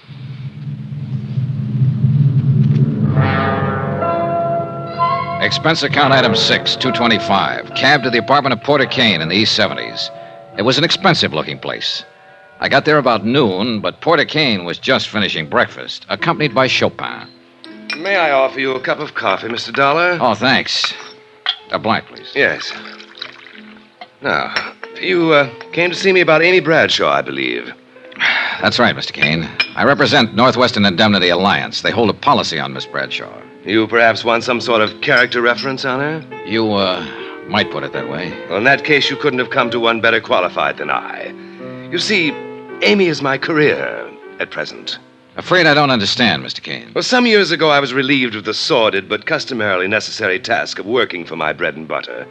The result is that I've been able to devote myself to a fascinating hobby. What kind of a hobby? I collect things. Oh? The objects of my interest vary, but they all have one thing in common. Oh? This signet ring I'm wearing, for instance. Yes, I noticed it. Very unusual. The crest is that of the Medici family, Renaissance Italy. The only ring of its kind in the world, so far as any of the authorities on that period are aware. That vase on the table, the painting on the wall, that sculpture. One of a kind, huh? Precisely. Which brings us quite logically to Amy, who is clearly one of a kind. So? So I plan to add Amy to my collection. Just like that, huh? I'm certain Amy will see it my way in time. And I have time. Now, if you'll excuse me, I must dress for the matinee. Will I see you again, Mr. Dollar? Yes. You probably will, Mr. Kane. I was glad to get out of the hothouse atmosphere of Kane's apartment. Real weird, this character. And I had a hunch I'd better keep an eye on him. Item 7, $1.65, cab fare that evening to the Criterion Theater. I arrived half an hour before curtain time and headed for Amy's dressing room. Then, as I approached her door... You listen real careful. I'll give it to you once again. You've been tossing wrong cues to Sheila for 3 nights now. You've been doing everything you can to upstage her and make her look bad. Mike, it's just that I've been nervous lately. Maybe I have made a few mistakes in my Amy, lives, but... you know I've got plans for Sheila, and I don't want her looking bad in this play. You've got plans for Sheila. What about us? Amy, we can talk about that some other time. But for now, I just want you to understand. You're to lay off Sheila. I mean it. Is that a threat, Mike? Take it any way you like. It sounded like Pomeroy was coming outside, so I ducked around behind a piece of scenery and waited a moment. Then I went back to Amy's door. Oh, Johnny. Hello, Amy. You look tired. I am. I just had a little go-around with Mike. Pomeroy? Uh-huh. I've been fluffing some of my lines lately. He seems to think I've been doing it deliberately to make Sheila Mitchell look bad. But he's wrong. Have you found out anything yet, Johnny? No, not much. I still can't believe there's anything to it. It's so silly to let it upset me. Silly even to give it a thought. Well, try not to, Amy. Let me worry about it. All right. Did I ever tell you it's nice having you around, Johnny? I left her dressing room and started for the alley door, but somebody stepped out in front of me. It was Mike Pomeroy. Hello, Dollar. Oh, hi, Pomeroy. I was just talking to Dave Coleman, the director. He told me he was the one who sent for you. He told me why. You didn't know about the threatening letter Amy got? No, I didn't. Look, Dollar, every actress I've ever known has gotten at least one note like that during her career. You don't think this should be taken too seriously, then? No. Amy's pretty nervous these days, and as long as you're around stirring things up, she'll be worried about it. If there's anything to be done about it, I can handle it.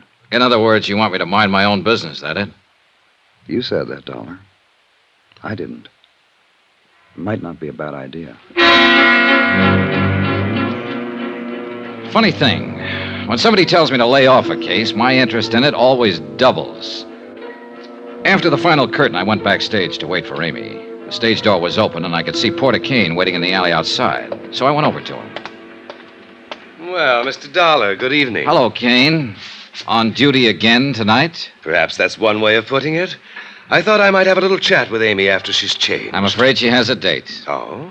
Do you happen to know with whom? Yeah, me. Mr. Dollar, are you suggesting that I'm to regard you as some sort of rival? Not at all, Kane.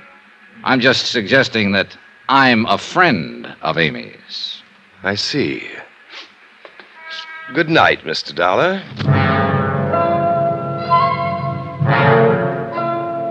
After Kane left, I stood beside the stage door and tried to figure out some of the angles on this case. There were too many of them. By the time I went in, the theater was dark, except for a dim light bulb over the stage, and everyone had gone. Everybody, that is, except Amy. I ran into the darkened theater. She was standing horrified next to the stairway by the dressing rooms, her eyes fixed on something that lay on the floor. Johnny, I was on my way out to meet you. I heard a swish through the air. This heavy sandbag, it barely missed me. Oh, Johnny! Stay back against the wall, Amy. You'll be okay there. I climbed the long ladder up to the catwalk above the stage, where they sometimes use the sandbags to balance hunks of scenery. It was dark up there. I started edging along the catwalk. Suddenly, my foot hit a loose board. I almost lost my balance. A loose board that could have been left for me. And it was a long, long drop down to the stage. Whoever had been up there knew the theater pretty well. Finally, I went back down to Amy. She was trembling. Johnny? It's okay, Amy. It's okay. Johnny? Maybe I didn't take it seriously before, but I do now. Somebody dropped that sandbag from up there deliberately. Somebody is trying to kill me, and I'm scared, Johnny. I'm scared.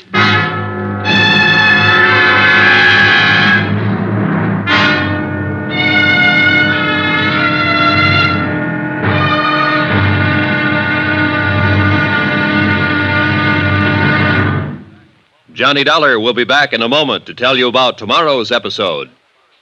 Friends, send for your set of some of the most exciting toys of the year. 6 giant inflatable toys for only $1. Some up to 3 feet tall. You get Bounco the Happy Clown, Hoppy the Australian Kangaroo, Roscoe the 2 feet long roller skating bear, Whitey the fat indoor snowman, Mortimer the giant mouse 18 inches long, and last but not least, the great giant talking Santa, a roly-poly giant over 3 feet tall and 32 inches around the belly that actually says Merry Christmas out loud when you pull the tape.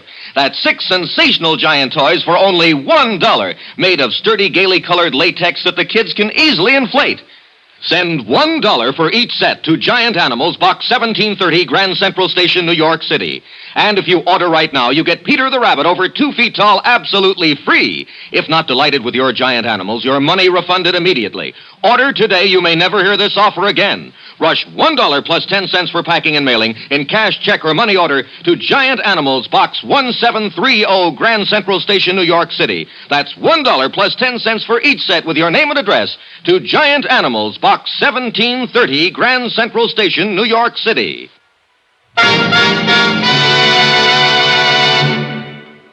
Now, here's our star to tell you about tomorrow's episode of The Amy Bradshaw Matter. Tomorrow, a man steps onto the stage from out of the past and into a role he doesn't want to play. Join us, won't you? Yours truly, Johnny Dollar.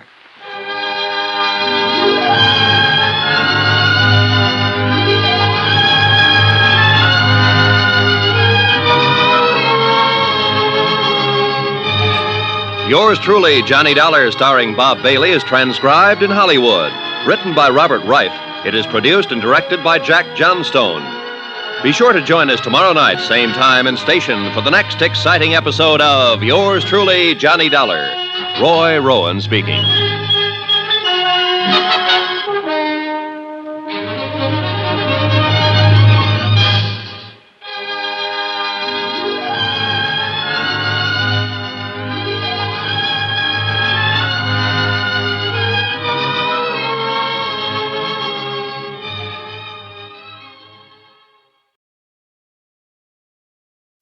From Hollywood, it's time now for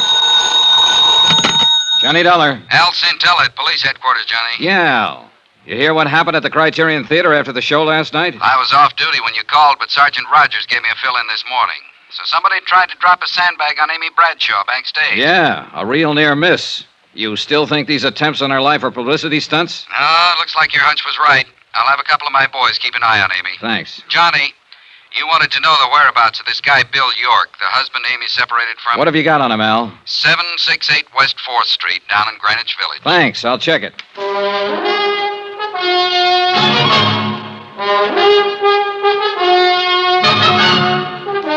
Tonight and every weekday night, Bob Bailey in the transcribed adventures of the man with the action-packed expense account, America's fabulous freelance insurance investigator. Yours truly, Johnny Dollar.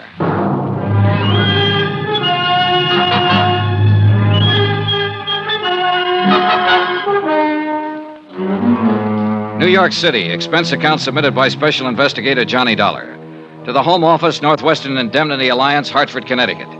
The following is an accounting of expenditures during my investigation of the Amy Bradshaw matter.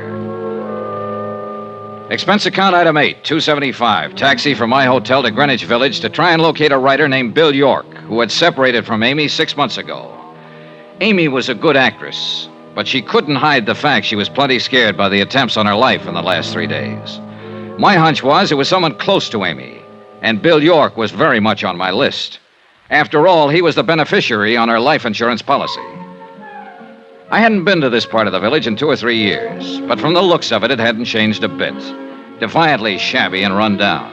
A few beards here and there, a few gals with long, straight hair. Bookstores and bars, side by side. I checked at the address Al Centella had given me. It was a beat-up old rooming house. Come down here to interview the famous writer, something like that? Not exactly. Too bad. Here I thought you wanted to carry my message to America. No, I'm afraid that's a little out of my department, Mr. York. Amy did mention that you were a writer. I can tell you exactly what she said. She said, you know, Bill's a writer, sort of, right? Well, as a matter of fact. Amy always felt it necessary to apologize for me. That was one thing about our marriage that was always so charming. Well, look, I didn't come here to discuss your marriage, York. I don't know what you're so bitter about. It's none of my business, but... Why, Dollar, what do I have to be bitter about? Here I am, an artist, living an unfettered life of freedom in Greenwich Village. What more could I ask? I guess I haven't read any of your books. Don't worry about it. You're in good company. You and the publishers. Oh, that's too bad. Must make a little problem in the grocery department. Oh, that doesn't worry me. You see, one can always manage to live comfortably in hock. Oh? And if one is willing to hock his soul, of course the returns are much greater. I don't get you. That's not surprising, because nobody else but me would call it my soul. It's just the manuscript for an unpublished novel. 3 years of work and sweat and pain. But my clever pawnbroker, Mr. Pomeroy, has a fair idea what it means to me. Mike Pomeroy, Amy's agent? Charming chap. Quite shrewd. In other words, if you could raise some money, you could get this brainchild of yours out of hock from him. Tell me, how long's it been since you've seen Amy? Several months. Why? You haven't been uptown near her apartment the last few days, huh? No. You sure? Of course. Anything else? No. Not for now.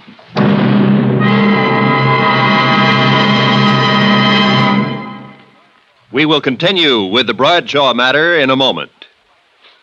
Friends, how'd you like to thrill your favorite youngster with some of the most exciting toys of the year? Picture the breathless excitement of any child surrounded by 6 gaily colored balloon-like giant animals up to 3 feet long, and all for the low, low price of just $1. Now, first you get Bounzo the clown with round pot belly and funny nose. Next comes Hoppy the Australian kangaroo. Third, there's Roscoe the roller skating bear. He's 2 feet tall and looks almost like real. Fourth, there's Whitey the fat indoor snowman. And fifth, Mortimer the giant mouse, 18 inches long and sure to scare the whiskers off any cat. That's 5 different giant animals. But now, hold your breath for the most sensational toy of all, the star of the whole Christmas season, the jolly giant talking Santa Claus, guaranteed to make everybody's Christmas a merrier one. He's a big roly-poly happy Santa. He stands erect on 2 legs, is actually over 3 feet tall and 32 inches around. Best of all, he actually talks. Just pull the tape and he says, "Merry Christmas" for all to hear. He's the biggest, merriest talkingest Santa ever, sure to please your youngsters and spread good cheer.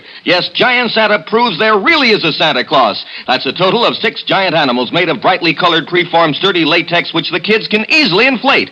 And the cost, just $1, not for each, just $1 for all 6 of these lovable giants who'll turn your home into a circus parade. And here's a surprise. Mail your order today and you'll also receive absolutely free Peter the Rabbit, actually over 2 feet tall with big red ears almost 9 inches long.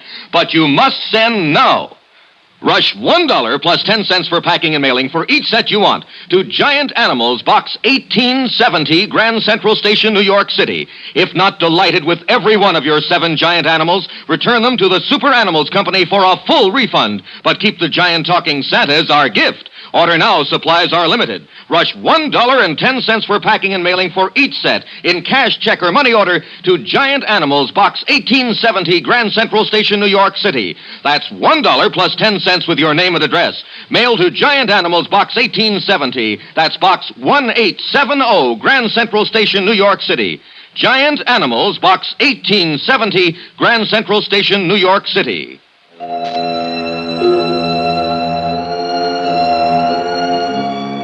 I was getting nowhere in my attempt to find out who was gunning for Amy Bradshaw, and I knew it. I called Mike Pomeroy, her agent, but he was out, so I took the next name on my list, the producer of Amy's play, Emery Taylor. Expense account item 9, $175, cab fare to Taylor's apartment in the mid-50s near the Museum of Modern Art. Taylor wasn't in, but his wife Dora was. She was sleek-looking and a little on the brittle side. She was sitting behind a small bar in the den, and she looked quite at home there. Drink? Thanks. Will your husband be back soon, Mrs. Taylor? Who knows? Yeah. Oh, thank you. What do you want to see him about? Amy Bradshaw. What about Amy Bradshaw? I wanted to ask him if he knew of anyone who might want to harm Amy for any reason. Oh, I could answer that better than Emery. There is someone? There certainly is. Who? Me. Why? Would you like it if your husband was knocking himself out for for a younger woman? Well, now, isn't that part of the business? Is it? That's not all. Amy's hurt plenty of people getting where she is. You think your husband's one of them? I hope not. Who has she hurt, Mrs. Taylor? Do you know Dave Coleman? Her director? He was very much in love with Amy a few months ago. Oh, I see.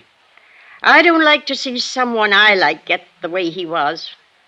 One night here, he had a couple too many. He said if he couldn't have her... Oh. Funny. How quick he got over it, though. Never says anything about it anymore, huh? Not a word. What about Porter Kane? Oh, you've met him. Is he one of them that Amy's hurt? No, he's not in that category. Whatever happened to hurt him must have happened at about the age of 5. What do you mean? Oh, isn't that when most of our troubles start? I wouldn't know. I once paid a psychiatrist $500 to tell me that's when mine started. Your troubles? Sure. Can't you tell, Mr. Dollard? I'm the mixed-up type. Aren't we all, Mrs. Taylor? I left her, still sitting behind the bar, and somehow I felt sorry for her. But she had given a new lead. David Coleman, Amy's director, who'd had it bad for Amy just a few months ago and had now completely recovered. Maybe. I made a mental note to have a little chat with Coleman that night. Then I put in another call to Mike Pomeroy. This time he was in, and I finally talked him into meeting me at a little bar on West 44th near the theater. But when I got there, I could see that he wasn't feeling very cooperative. Look, Dollar, I suggested once before, nice and polite, that maybe you should try minding your own business. I got the message, all right, Pomeroy, and now I've got one for you. I am minding my own business. This is what I was hired to do. The insurance company I represent holds a pretty hefty life insurance policy on Amy. And if she's in any danger, they want to know about But I told you before, I think this whole thing's pretty silly. I had a talk with Bill York, the writer, this morning. Even though he and Amy are separated, you know, he's still the beneficiary on her policy. So? So he says he's in hock to you. He's a bum. He wasn't doing Amy any good. She was worrying about him. When they split up, I told him as long as he stayed away from her, didn't try to see her, I'd keep him in groceries. I see. But naturally, I wanted some security. The manuscript of his book, for instance? Great unborn American novel. Well, apparently that manuscript means a lot to him. That's why I figured it'd be good security. What's the matter, Dollar? You look like you smelled something bad. Do I? What am I supposed to be? A philanthropist? Let me make one thing clear, Pomeroy. As far as the kind of loans you make, I agree with you. It's none of my business. But maybe I just got a sensitive nose. Yeah. Anyway, now I want my dough back. Is there anything wrong with that? Not a thing. I've got a play lined up I know will go over big. I want to produce it. York's tab has run up to several $1,000 now. I could use the money. I see. The stupid part of the whole deal is that York could pay me back within a couple of months if he wanted to. Oh. Sure. There's a lot of dough floating around to be made in television these days. But that prima donna thinks he's way above that sort of thing. This play you want to produce, Pomeroy, will it star Amy? No. Sheila Mitchell. Oh. Well, thanks for the information. Be seeing you. I doubt it. On my way over to the Criterion Theater, I thought about Pomeroy, a rugged customer. And I felt he was one more who wouldn't let anyone stand in the way of anything he wanted to do. After the show, I picked up Amy backstage and took her back to her apartment. She looked very tired and didn't say much. We said goodnight at the front entrance, and I started walking along the sidewalk. Then I spotted somebody in the shadows across the street again, watching. I could tell from his hat and coat he was the same one who'd been there the night before last. I kept on walking until I reached the corner, then circled halfway around the block to an alley and edged up on him from behind. He didn't see me until I dove at him. Well, Bill York. So, what are you doing here? So you haven't been near Amy for a long time, huh? Except tonight and the night before last, watching her apartment. Darling. Come on, York, start talking. And it better be good.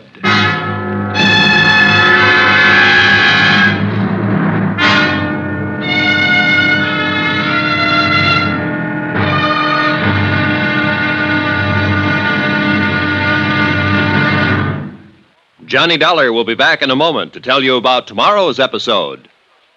Friends, send for your set of some of the most exciting toys of the year. 6 giant inflatable toys for only $1. Some up to 3 feet tall. You get Bounco the Happy Clown, Hoppy the Australian Kangaroo, Roscoe the 2 feet long roller skating bear, Whitey the fat indoor snowman, Mortimer the giant mouse 18 inches long, and last but not least, the great giant talking Santa, a roly-poly giant over 3 feet tall and 32 inches around the belly that actually says Merry Christmas out loud when you pull the tape.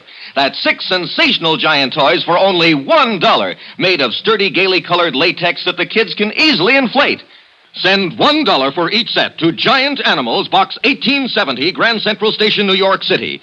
And if you order right now, you get Peter the Rabbit over 2 feet tall absolutely free. If not delighted with your Giant Animals, your money refunded immediately. Order today. You may never hear this offer again. Rush $1 plus 10 cents for packing and mailing in cash, check, or money order to Giant Animals Box 1870, Grand Central Station, New York City. That's $1 plus 10 cents for each set with your name and address to Giant Animals Box 1870, Grand Central Station, New York City. Now, here's our star to tell you about tomorrow's episode of The Amy Bradshaw Matter. Tomorrow, I find I have even more of a reason for keeping Amy alive than I'd realized. Join us, won't you? Yours truly, Johnny Dollar.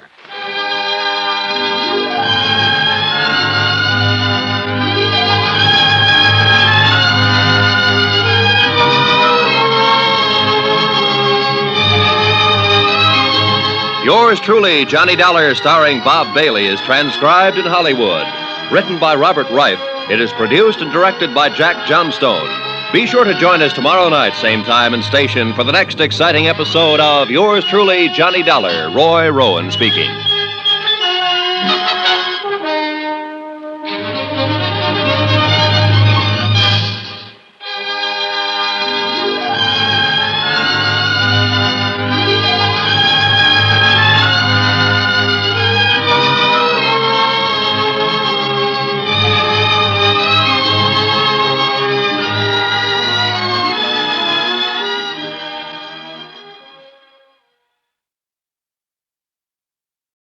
From Hollywood, it's time now for Johnny Dollar. Al's Intel at police headquarters, Johnny. Better get over here to my hotel room, Al. I've got company. Who is it? Bill York. Amy Bradshaw's ex-husband? Right. I caught him watching her apartment half an hour ago, and he's the one who was watching it the other night. This time I had better luck catching him. Has he opened up yet? No, but he will. Johnny, take it easy with him. I think he's got plenty to tell us. Looks like he's the boy we're after, Al. I'll be right over.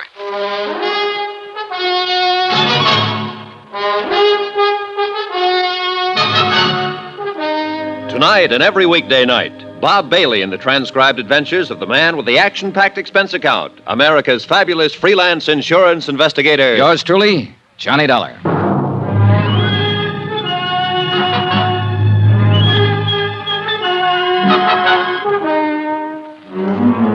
New York City. Expense account submitted by Special Investigator Johnny Dollar. To the Home Office, Northwestern Indemnity Alliance, Hartford, Connecticut. The following is an accounting of expenditures during my investigation of the Amy Bradshaw matter. Amy, star of a Broadway play, and somebody was out to get her. Expense account item 10, $3. Repairs to 1 coat sleeve. Torn in the process of inviting Bill York up to my hotel room. Look, Dolly, you've got no right to drag me up here to your room this way. York, you're going to sit right here until you open up and tell me all about the attempt on Amy Bradshaw's life. What? You come in. Oh, Al. Hi, Johnny. York, this is Detective Lieutenant Al Centella. Now, look here, Lieutenant, what's this all about? Well, I kind of thought that's what you'd tell us, Mr. York. But this is crazy. Why would I want to kill Amy? You're aware that you're still the beneficiary on Amy's insurance policy? What? Even if I am... Also, you need money, and you need it bad. You're several $1,000s in debt to Mike Pomeroy, Amy's agent. He's been pressing you for it lately. Look, Dollar. And you know you can't get the manuscript of your novel out of hock from him until you pay off. You've got 2 strikes against you, York. Motive and opportunity. Opportunity? Sure, but motive? No, Dollar. I've never had any reason to kill Amy. It's true she and I couldn't make it together, but I guess that was more my fault than hers. Go on. You see, Amy's never let anything stand in the way of what she wanted. What she wanted, I didn't. I guess we just lived in 2 different worlds. What do you mean? She's always been a success, and I've always been a failure. You still haven't explained why you lied to me, York. Lied? When I talked to you this morning, you told me you hadn't been near Amy for a long time. But when I caught up with you in front of her apartment tonight, I realized you were the same one who was watching it night before last. How about that, York? You fellas don't believe me much. What do you mean? Sure, once in a while I go stand outside her apartment house, look up at the light on the window, maybe think a little about how things might have been. That's all.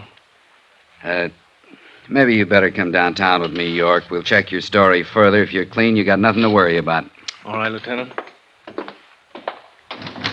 Sergeant, take Mr. York down to the car and wait for me there. Johnny? Who else have you talked to? Oh, everybody close to her. But the one who interests me most is her agent, Mike Pomeroy. He can be a pretty rough customer when he wants to. And he thinks Amy's standing in the way of a career for an actress he's currently interested in. Let's talk about somebody else for a moment. Who? You, Johnny. I think you're getting a little bit out of line. What do you mean? Down at police headquarters, we got a little black book. It tells us what to do and what not to do. It doesn't say anything about insurance investigators dragging possible suspects to their hotel room to question them. Listen, Al, when I'm assigned to a case, I usually try to break it any way I can. I know. It's just that I think you're taking this case pretty big. Meaning? Yesterday I told you that if I didn't know you better, I'd think you were falling for Amy a little yourself. Think it over, Johnny.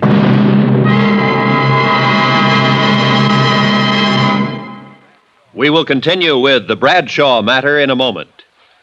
Friends, how'd you like to thrill your favorite youngster with some of the most exciting toys of the year? Picture the breathless excitement of any child surrounded by 6 gaily colored balloon-like giant animals up to 3 feet long, and all for the low, low price of just $1. Now, first you get Bounzo the clown with round pot belly and funny nose. Next comes Hoppy the Australian kangaroo. Third, there's Roscoe the roller skating bear. He's 2 feet tall and looks almost like real. Fourth, there's Whitey the fat indoor snowman. And fifth, Mortimer the giant mouse, 18 inches long and sure to scare the whiskers off any cat. That's 5 different giant animals. But now, hold your breath for the most sensational toy of all, the star of the whole Christmas season, the jolly giant talking Santa Claus, guaranteed to make everybody's Christmas a merrier one. He's a big roly-poly happy Santa. He stands erect on 2 legs, is actually over 3 feet tall and 32 inches around. Best of all, he actually talks. Just pull the tape and he says, "Merry Christmas" for all to hear. He's the biggest, merriest, talkingest Santa ever, sure to please your youngsters and spread good cheer. Yes, Giant Santa proves there really is a Santa Claus.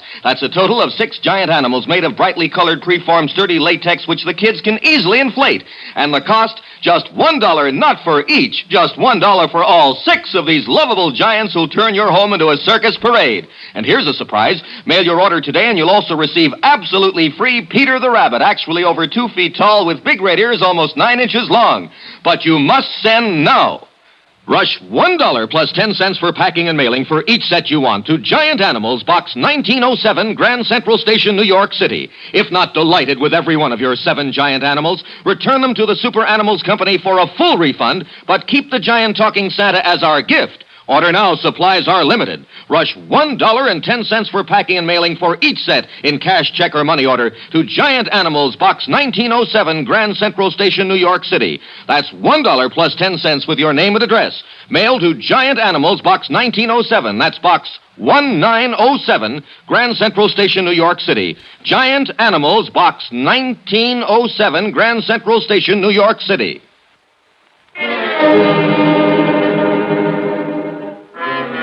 Expense account item 11, $4, drinks. For me. I thought about what Al Centella had said. The possibility I was falling for Amy Bradshaw. Thought about it for 2 hours. Finally, I decided I had to find out if he was right. I went over to Amy's apartment. It was good of you to come over, Johnny. I just can't seem to sleep lately. Yeah. I noticed there's a policeman on duty down in the lobby. Lieutenant Centella arranged for that. It's funny. It should make me feel better, but it doesn't. It just keeps reminding me of it. Threat on my life. I'm glad you're here, Johnny. So am I. Awfully glad. Maybe I shouldn't say that, but... Do you hear any objections? Oh, well, who could... Excuse me. Yeah, sure. Hello? Yes? Oh, Porter. What? No, I'm sorry. No, really, Porter, it's out of the question. No, Good night, Porter. Kane, huh? Yes, I suppose he means well. But he can be rather annoying. Do you have a cigarette, Johnny? Here. Thanks.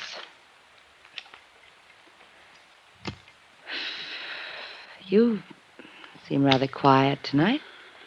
Oh, just thinking, I guess. It's funny. A meeting like this.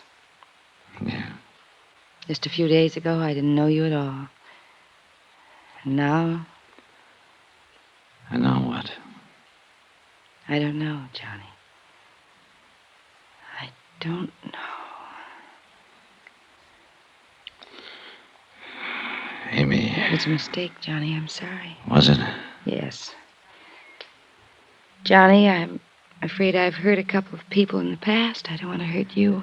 Don't worry, you won't. And that's the wonderful thing about being an actress. You play so many parts. The kiss. That was playing a part, huh? Even if it weren't, Johnny, it'd be no good. There'd always be something between us. It's right over there on the mantel. The clock? Yes. We can't turn it back. If I'd met you a long time ago before Mike, but I didn't. No. So? Is the clock so bad, Amy? It is to an actress. Sometimes I pretend it isn't there. You ever do that, Johnny? No, it doesn't do any good. But you can try. You can live a whole life trying. Isn't that really what we all do? I don't know. We go along playing our parts, doing what we have to do, pretending the clock isn't there. But all the while it is. And though we keep on fighting against it, we know we can't turn it back. We can't even stop it. One thing I'd accomplished, I guess. I'd decided I wouldn't be seeing Amy anymore after this case was wound up. Winding it up, though, was another question, and I was still as far from home as ever on it. But I couldn't seem to get Porter Kane and his quaint little hobby of collecting things out of my mind. Why, good evening, Mr. Dollar. Hello, Mr. Kane. Come in, come in. Thanks. I know it's late. I'm sorry. Not at all. As a matter of fact, I was hoping I'd see you again. I don't want to keep you. I see your hat and coat. No, I'm not going out. I've just come in. Oh. You said you were hoping you'd see me again? Yes, I enjoyed our other little chat very much. I suppose you came to talk some more about Amy Bradshaw. Matter of fact, Mr. Kane, I came to talk about you. Splendid. And about your hobby. Collecting. A fascinating hobby, Mr. Dollar. You take it pretty seriously, don't you? I've devoted most of my life to it. And I may say that I've succeeded rather brilliantly with it. Each item in my collection is incomparable, without equal. Yeah, one of a kind. And that, of course, is precisely why Amy is necessary to complete the collection. The crowning and final edition. Final? Yes. For your information, Mr. Dollar, when I've acquired Amy, I intend to cease my hobby. Oh. She will complete my collection. Without her, though, it is still incomplete. Mind if I ask you a couple of questions, Mr. Kane? Not at all. You seem to have been pretty successful with your collection. Have you ever run up against an item you wanted but couldn't get? Of course not. That just doesn't happen. Has it ever happened? I can't remember that it ever... Yes. Yes, it did happen once. When? When I was 9 years old. A playmate of mine had a lollipop that I admired greatly. He wouldn't give it to me, and he wouldn't sell it to me. What did you do? I did the only logical thing there was to do. I smashed the lollipop, Mr. Dollar.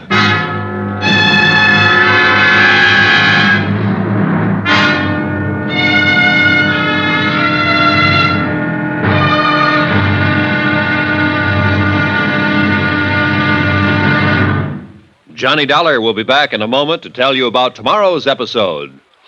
Friends, send for your set of some of the most exciting toys of the year. 6 giant inflatable toys for only $1. Some up to 3 feet tall. You get Bounco the Happy Clown, Hoppy the Australian Kangaroo, Roscoe the 2 feet long roller skating bear, Whitey the fat indoor snowman, Mortimer the giant mouse 18 inches long, and last but not least, the great giant talking Santa, a roly-poly giant over 3 feet tall and 32 inches around the belly that actually says Merry Christmas out loud when you pull the tape.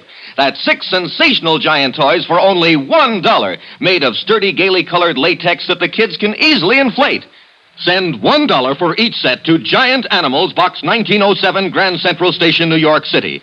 And if you order right now, you get Peter the Rabbit over 2 feet tall absolutely free. If not delighted with your giant animals, your money refunded immediately. Order today. You may never hear this offer again. Rush $1 plus 10 cents for packing and mailing and cash, check, or money order to Giant Animals, Box 1907, Grand Central Station, New York City. That's $1 plus 10 cents for each set with your name and address to Giant Animals, Box 1907, Grand Central Station, New York City.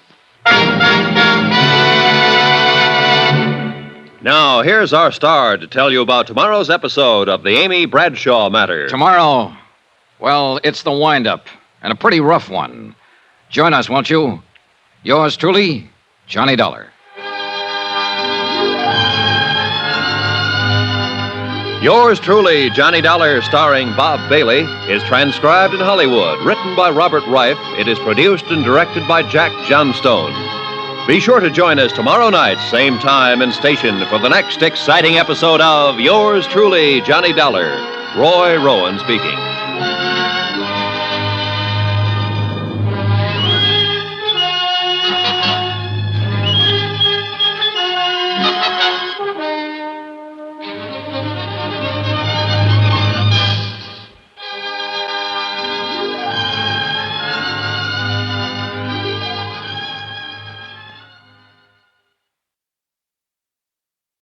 From Hollywood, it's time now for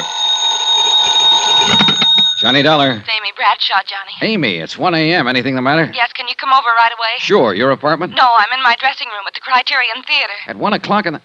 Amy, there's a policeman assigned to you. Is he with you? No, I went out the back way.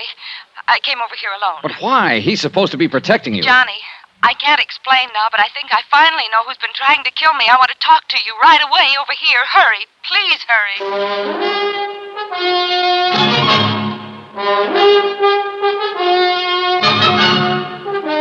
Tonight and every weekday night, Bob Bailey in the transcribed adventures of the man with the action-packed expense account, America's fabulous freelance insurance investigator. Yours truly, Johnny Dollar.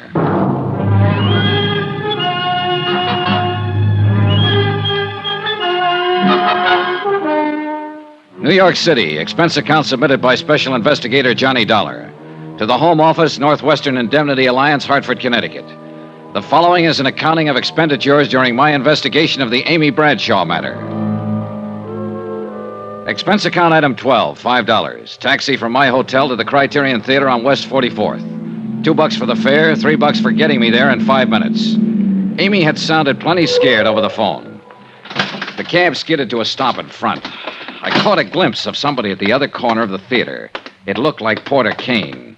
I couldn't be sure, and I didn't have time to find out right now. Backstage, it was quite dark, and I had to feel my way through some... The shot came from the direction of Amy's dressing room. Mike Pomeroy, her agent, was lying on the floor, dead. There was a gun on the floor, too, just inside the door. Johnny! Oh, Johnny! What happened, Amy? Amy, stop it! Tell me what happened. The door. Door? The shot. It came from the door. I ran outside the dressing room, across the stage, into the alley. No one in sight. Back inside, I found a light switch. So I phoned Al Centella at police headquarters, told him what had happened. Amy was quieter now. Johnny. Amy, look. I know it's tough for you to talk right now, but you've got to try and tell me. I know. A little after midnight, Mike called me at my apartment. He said he wanted to talk to me about something important. His office is nearby, and he asked me to meet him here in my dressing room. So I came over right away. Go on. Mike and I started talking. Suddenly I saw the door opening a crack. A hand with a gun Mike. Mike! Easy, easy. Mike saw it too. He dove in between me and the door. And collected the slug. He fell against the door and it slammed on the hand. The gun dropped. And the next thing I remember, you were in the room. You didn't see who was holding the gun? No, just the hand. Amy. And there was something on one of the fingers that I recognized. A large signet ring? Yes. Yeah. It belonged to the guy out on the sidewalk. Porter Kane.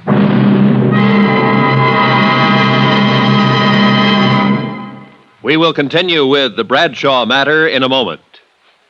Friends, how'd you like to thrill your favorite youngster with some of the most exciting toys of the year? Picture the breathless excitement of any child surrounded by 6 gaily colored balloon-like giant animals up to 3 feet long, and all for the low, low price of just $1. Now, first you get Bounzo the clown with round pot belly and funny nose. Next comes Hoppy the Australian kangaroo. Third, there's Roscoe the roller skating bear. He's 2 feet tall and looks almost like real. Fourth, there's Whitey the fat indoor snowman. And fifth, Mortimer the giant mouse, 18 inches long and sure to scare the whiskers off any cat. That's 5 different giant animals. But now, hold your breath for the most sensational toy of all, the star of the whole Christmas season, the jolly giant talking Santa Claus, guaranteed to make everybody's Christmas a merrier one. He's a big roly-poly happy Santa. He stands erect on 2 legs, is actually over 3 feet tall and 32 inches around. Best of all, he actually talks. Just pull the tape and he says, "Merry Christmas" for all to hear. He's the biggest, merriest talkingest Santa ever, sure to please your youngsters and spread good cheer. Yes, Giant Santa proves there really is a Santa Claus. That's a total of 6 giant animals made of brightly colored preformed sturdy latex which the kids can easily inflate. And the cost, just $1, not for each, just $1 for all 6 of these lovable giants who'll turn your home into a circus parade. And here's a surprise. Mail your order today and you'll also receive absolutely free Peter the Rabbit, actually over 2 feet tall with big red ears almost 9 inches long. But you must send now. Rush $1 plus 10 cents for packing and mailing for each set you want to Giant Animals, Box 1918, Grand Central Station, New York City. If not delighted with every one of your 7 giant animals, return them to the Super Animals Company for a full refund. But keep the giant talking Santa as our gift. Order now. Supplies are limited. Rush $1.10 for packing and mailing for each set in cash, check, or money order to Giant Animals, Box 1918, Grand Central Station, New York City. That's $1 plus 10 cents with your name and address. Mail to Giant Animals, Box 1918. That's Box 1918, Grand Central Station, New York City.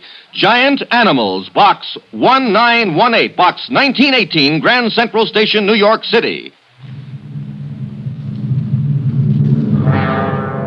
Lieutenant Centella arrived at Amy's dressing room, and Amy repeated her story to him. He sent a couple of his boys out to pick up Porter Kane.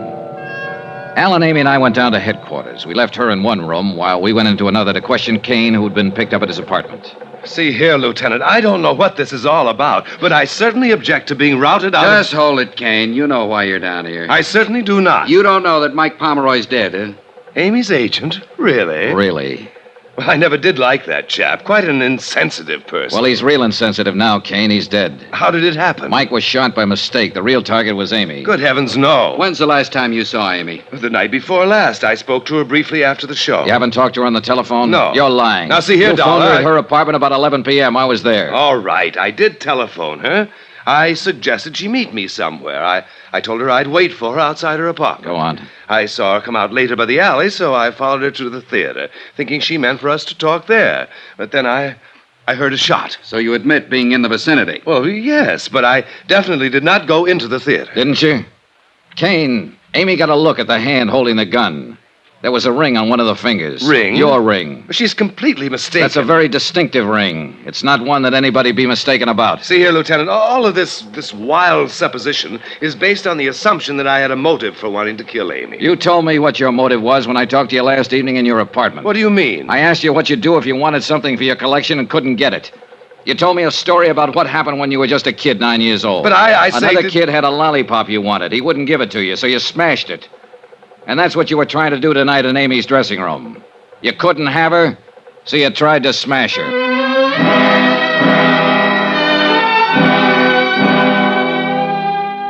wasn't much point in my hanging around. So I got Al Cintella's permission to take Amy back to her apartment. We could wait there for any new developments. Amy didn't say a word all the way. When we got there, she sat in a chair staring at the wall. When she finally spoke, it was more like she was talking to herself. He's dead. Amy, He's dead because of me. stop talking that way. Mike Pomeroy jumped in the way of a bullet. If he hadn't, you'd be dead. Would have been better that way. Stop it, Amy. Johnny, Yeah. I think You think what? Oh, just a minute. I'll get it. It was Al Cintella down at police headquarters.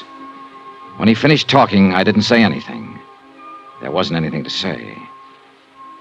After I hung up, I stood there a moment, staring out the window. It had started to rain.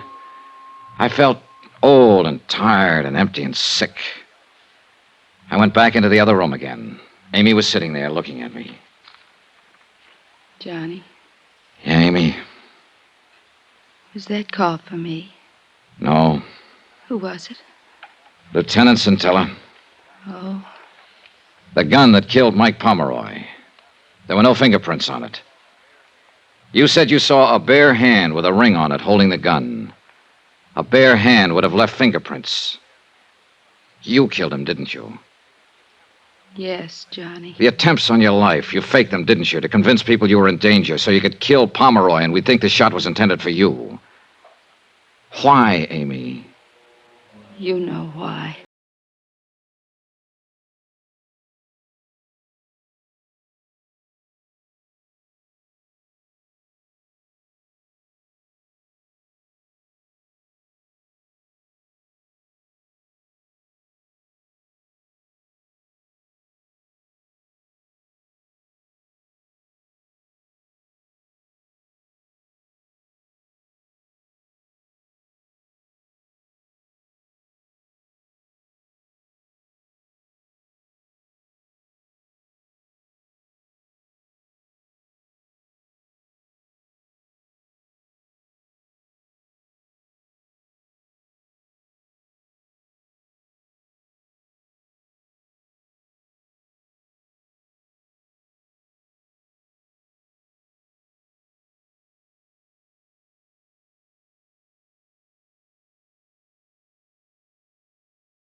She walked out of the room, and she didn't look back. I'm glad she didn't.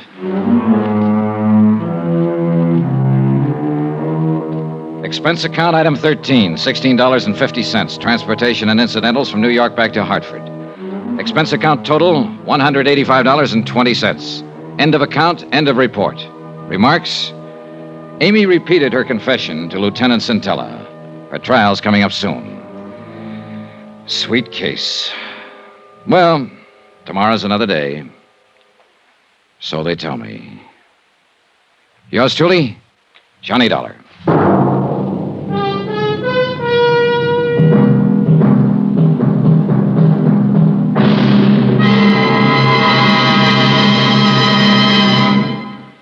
Johnny Dollar will return in a moment to tell you about next week's intriguing story.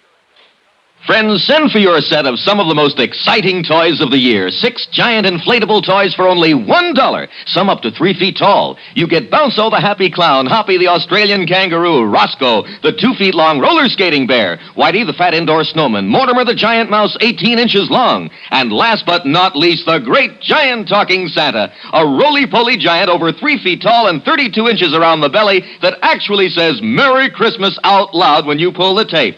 That's 6 sensational giant toys for only $1, made of sturdy, gaily colored latex that the kids can easily inflate. Send $1 for each set to Giant Animals, Box 1918, Grand Central Station, New York City. And if you order right now, you get Peter the Rabbit over 2 feet tall absolutely free. If not delighted with your Giant Animals, your money refunded immediately. Order today. You may never hear this offer again. Rush $1 plus 10 cents for packing and mailing and cash, check, or money order to Giant Animals, Box 1918, Grand Central Station, New York City. That's $1 plus 10 cents for each set with your name and address to Giant Animals, Box 1918, Grand Central Station, New York City. Now, here's our star to tell you about next week's exciting story. Next week, a case with a great big question mark. Accident, suicide, or just plain murder? Join us, won't you? Yours truly, Johnny Dollar.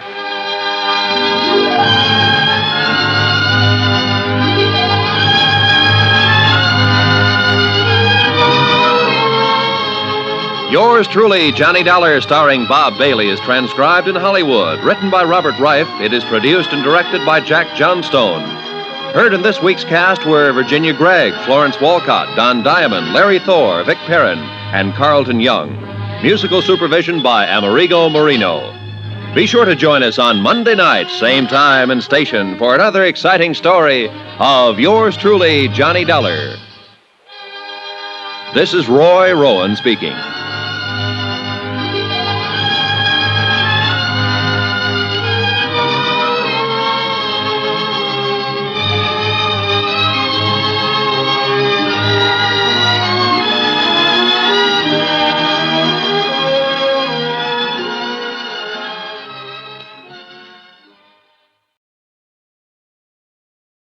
From Hollywood, it's time now for Johnny Dollar. Tim Connors, John boy. Congratulate me. Congratulations, Tim. What for? I just had another boy. 7 pounds, 12 ounces. Hey, you like cigars? Sure. Well, come on down, pick one up. Oh, maybe you better pack a suitcase, too. I got one for you out in Culver, Montana. Where's that? I just told you, out in Montana somewhere. We have a debt policyholder there named Henderson. Henderson, huh? Yeah. Now, we don't know if he was murdered, committed suicide, or had an accident. Well, what does it look like? All three. Okay, Tim, be there in an hour.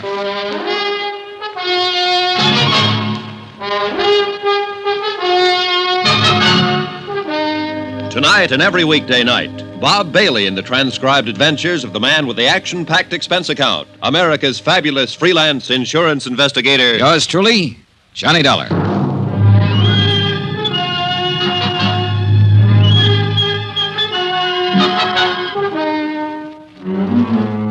Expense account submitted by Special Investigator Johnny Dollar to Paramount Insurance Adjusters, Hartford, Connecticut. The following is an accounting of expenditures during my investigation of the Henderson matter, whatever it's going to be. Expense account item 1, $1.25 for a detailed map. I had an idea that Culver, Montana was a place that only Rand McNally might know about. They did. I found it tucked up in the high northern corner of the state near Great Falls. Hey, where's your bag? Home. I told you to pack it. Now, look, Give me a cigar, Tim. Tell me about the new boy and the new case. Okay, have a chair. There you are. I wouldn't smoke it if I were you. Terrible. Cost me $2 a box.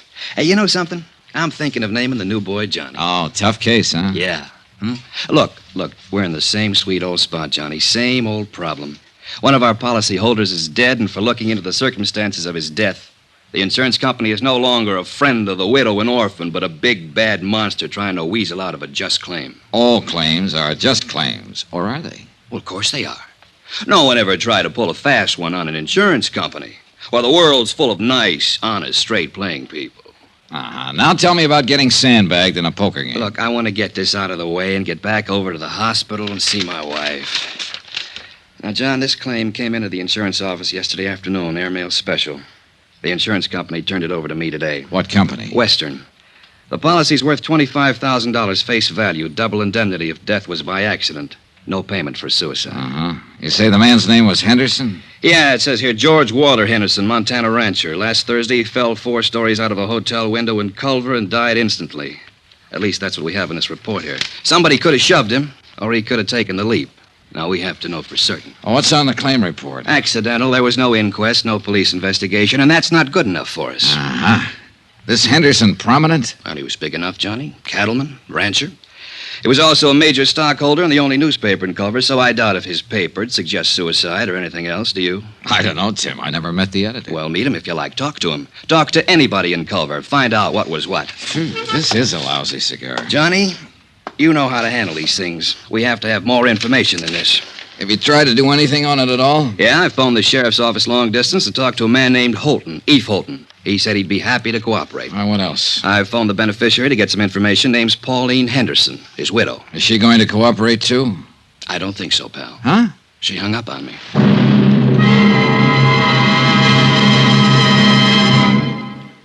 We will continue with the Henderson matter in a moment. Friends, how'd you like to thrill your favorite youngster with some of the most exciting toys of the year? Picture the breathless excitement of any child surrounded by 6 gaily colored balloon-like giant animals up to 3 feet long, and all for the low, low price of just $1. First, you get Bounzo the clown with round pot belly and funny nose. Next comes Hoppy the Australian kangaroo. Third, there's Roscoe the roller skating bear. He's 2 feet tall and looks almost like real. Fourth, there's Whitey the fat indoor snowman. And fifth, Mortimer the giant mouse, 18 inches long and sure to scare the whiskers off any cat. That's 5 different giant animals. But now hold your breath for the most sensational toy of all, the star of the whole Christmas season, the jolly giant talking Santa Claus. Guaranteed to make everybody's Christmas a merrier one. He's a big, roly-poly, happy Santa. He stands erect on 2 legs, is actually over 3 feet tall and 32 inches around. Best of all, he actually talks. Just pull the tape and he says, Merry Christmas for all to hear. He's the biggest, merriest, talkingest Santa ever. Sure to please your youngsters and spread good cheer. Yes, Giant Santa proves there really is a Santa Claus. That's a total of 6 giant animals made of brightly colored preformed sturdy latex, which the kids can easily inflate. And the cost just $1, not for each. Just $1 for all 6 of these lovable giants who'll turn your home into a circus parade. And here's a surprise. Mail your order today and you'll also receive absolutely free Peter the Rabbit, actually over 2 feet tall with big red ears almost 9 inches long. But you must send now. Rush $1 plus 10 cents for packing and mailing for each set you want to Giant Animals, Box 90, Grand Central Station, New York City. If not delighted with every one of your 7 giant animals, return them to the Super Animals Company for a full refund, but keep the giant talking Santa as our gift. Order now. Supplies are limited. Rush $1.10 for packing and mailing for each set in cash, check, or money order to Giant Animals, Box 90, Grand Central Station, New York City. That's $1 plus 10 cents with your name and address. Mail to Giant Animals, Box 90, Box 90, Grand Central Station, New York City. Giant Animals, Box 90, Grand Central Station, New York City. Expense account item 2, $185.65. Airfare, Hartford, Connecticut to Great Falls, Montana. The nearest point I could make to Culver by air. Item 3, $3. I took the train to Culver. Sometimes when I'm having nightmares, I dream about the smelter stack standing up against the cadaverous hills that lie to the south of town.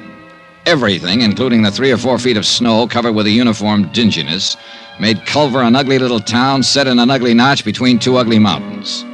The only hotel in town was the Butte. It happened to be 4 stories high. It also happened to be the place where George Henderson had met his death.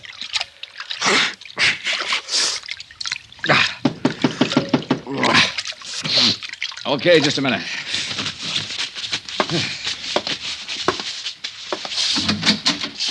Mr. Dollar? Yeah. I'm Eve Holton, sheriff here. Huh? You're from the insurance people, aren't you? Yeah, that's right.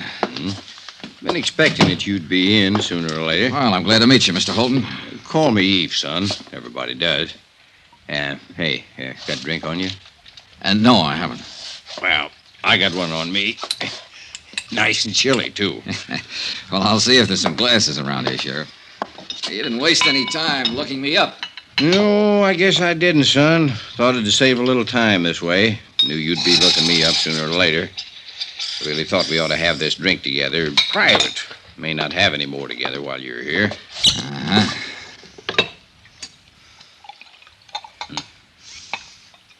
Well, health and happiness, boy. Same to you. Now, this drink we're having. This is in your room, and I'm just a fellow welcoming you to Culver. In my office or on that street out there, I'm a sheriff, and I'm going to be real official. All right, go on. I want you to notice I'm not asking any questions of you, son. I'm just answering anything that you might want to ask me right now. All right. You're going to have to plow ahead yourself on this one, pretty much alone. And let me tell you what kind of plowing you got in store for you. Excuse me. Now, first off, this is a little burg like you ain't used to. We got 3,500, 4,000 people living here.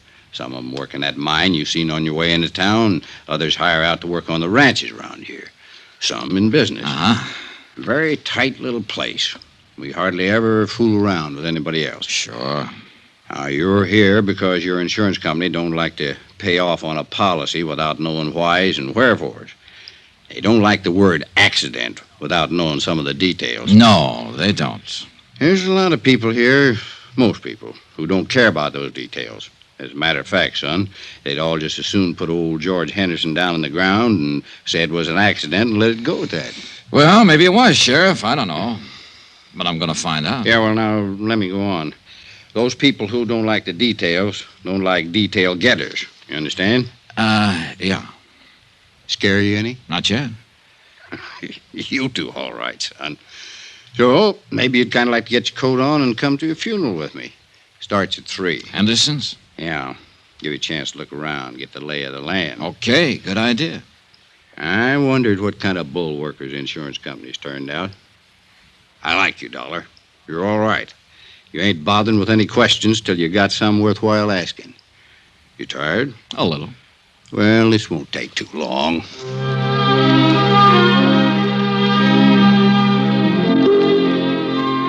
A half hour later, I was standing beside Sheriff Eve Holden on a flat-top hillside that served as a cemetery. The snow was white and gleaming under the winter sun of the mid-afternoon skies, the air cold and crisp. Dear thee, our heavenly Father, who knoweth all things, we commit the body of our beloved to thy eternal care. Thy will be done. Trusting ever in thy mercy, we invoke the consolation of thy sheltering wing. Earth to earth, ashes to ashes, dust to dust. In sure and certain hope of resurrection into eternal life, in the name of the Father, and of the Son, and of the Holy Ghost. Amen. Yeah. Here. Oh, that's that. Yeah. Poor George. Eve. Hmm? Which one is Mrs. Henderson? There. That's Pauline Henderson? Yeah, that's her. Well, she can't be more than 25. 26, to be exact, Dollar. I went to her birthday party 2 months ago. Well, how old was George Henderson? 59. Went to his party, too. Yeah. Pretty thing, hmm? Very. Any other family? Nope. No other wife, huh? Nope. Want to meet her? No, not right now. Mm-hmm. Well, suit yourself. Kind of thought you might start thinking when you got a look at her. Hmm? Now, just keep on the way you're doing. You're doing fine. When there's something you got to know, you'll find out. Well, Eve, I already know one thing. Yeah? What's that? I'm going to ask for a coroner's inquest. Just from seeing her? Just from seeing her. Mm-hmm. You're a sly one, Johnny.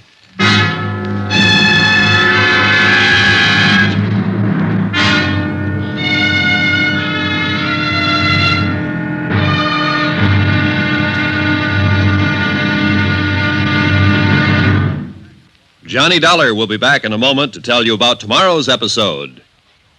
Friends, send for your set of some of the most exciting toys of the year. 6 giant inflatable toys for only $1, some up to 3 feet tall. You get Bounce'll the happy clown, Hoppy the Australian kangaroo, Roscoe the 2 feet long roller skating bear, Whitey the fat indoor snowman, Mortimer the giant mouse 18 inches long, and last but not least, the great giant talking Santa, a roly-poly giant over 3 feet tall and 32 inches around the belly that actually says Merry Christmas out loud when you pull the tape. That's 6 sensational giant toys for only $1, made of sturdy, gaily colored latex that the kids can easily inflate. Send $1 for each set to Giant Animals, Box 90, Grand Central Station, New York City. And if you order right now, you get Peter the Rabbit over 2 feet tall absolutely free. If not delighted with your giant animals, your money refunded immediately. Order today. You may never hear this offer again. Rush $1 plus 10 cents for packing and mailing in cash, check, or money order to Giant Animals, Box 90, Grand Central Station, New York City. That's $1 plus 10 cents for each set with your name and address to Giant Animals, Box 90, Grand Central Station, New York City. Now, here's our star to tell you about tomorrow's episode of The Henderson Matter. Tomorrow, I find out how hard it is to believe what I see, and I see plenty. Join us, won't you? Yours truly, Johnny Dollar.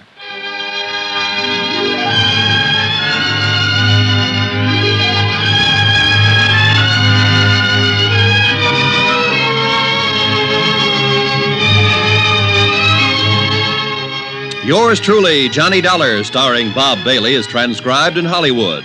Written by John Dawson, it is produced and directed by Jack Johnstone. Be sure and join us tomorrow night, same time and station, for the next exciting episode of Yours truly, Johnny Dollar. This is Roy Rowan speaking.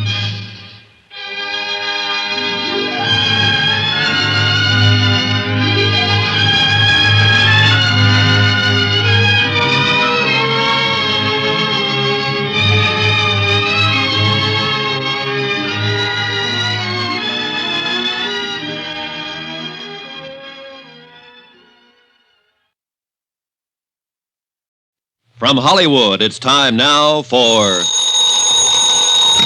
Johnny Dollar. Eve Holden, how are you this morning? Oh, pretty good, Sheriff. How about yourself? Oh, I'm fine, dandy. You were over at the City Hall this morning, huh? Yeah, that's right. I requested the coroner to conduct an inquest into the death of George Henderson. Yeah, I know. The coroner left it up to me. Huh? Yeah, came into my office and asked me if I had any reason to conduct an inquest into the death of George Henderson. I told him I didn't have any reason, but I'd do it if I was ordered to. Well, what happens now? Well, somebody will have to decide whether there's going to be an inquest or not. Who? Mayor, I guess. I don't know. Anyhow, you stirred up some action, and you'll be getting it. Yeah, where? Just stay where you are, son. My guess is it'll come right to you.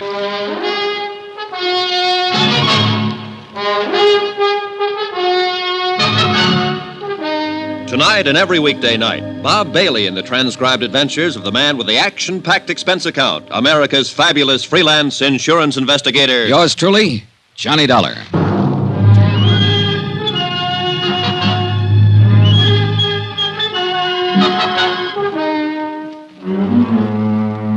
Expense account submitted by Special Investigator Johnny Dollar to Paramount Insurance Adjusters, Hartford, Connecticut. The following is an accounting of expenditures during my investigation of the Henderson matter. The death of George Henderson of Culver, Montana, where I am today. A casual certification announced that death is accidental, having been received by a fall from a hotel window. No one in Culver seemed to be too worried about any of the details. But details are my job. That's why I requested the coroner's office to conduct an inquest. I took Sheriff Holton's suggestion and waited to see what my request flushed up in the dingy-colored mountains of Culver. An hour later, my first bird winged up to my hotel room. He was a tall, gray-haired man in a Stetson, earmuffs, and the western version of a Chesterfield. His Honor, Mayor Newton. Mr. Dollar, I want to talk to you about this request you made for an inquest into George Henderson's death. Yes, sir, Mr. Mayor. You are aware, of course, that George's death, and he was one of my beloved and personal friends for many, many years, was a great blow to the entire community. No, I didn't know that, Mayor Newton. Huh? Only the smallest part of the community were at his funeral yesterday afternoon. His widow and I'd say not more than half a dozen other people. Well, I understand that your insurance company is not quite satisfied with the certification. Is that correct? More or less. What would they need to be satisfied, sir? An exact knowledge of how Mr. Henderson fell out that hotel window. I would rather no inquest were held into Mr. Henderson's death. Why? Why, sir, George Henderson is dead and buried. It should remain that way. If an inquest were to be held, it would only prove that George fell out of a window. I beg you to consider that, Mr. Dollar. You seem very certain that an investigation would prove that death was accidental, Mayor. It was accidental. George fell out the window. Well, now, I can't just tell that to my insurance company, can I? We are a small community with a rudimentary police force, not equipped in any way for an exhaustive investigation, nor for the financial burden of such an investigation. I strongly urge you to reconsider this request for a coroner's inquest. You do? I do indeed. His untimely death was an unfortunate occurrence, outside the pale of any of our poor abilities to foresee. A terrible, terrible accident. I'd like proof of that. Proof? An inquest, Mr. Mayor. An inquest. All right.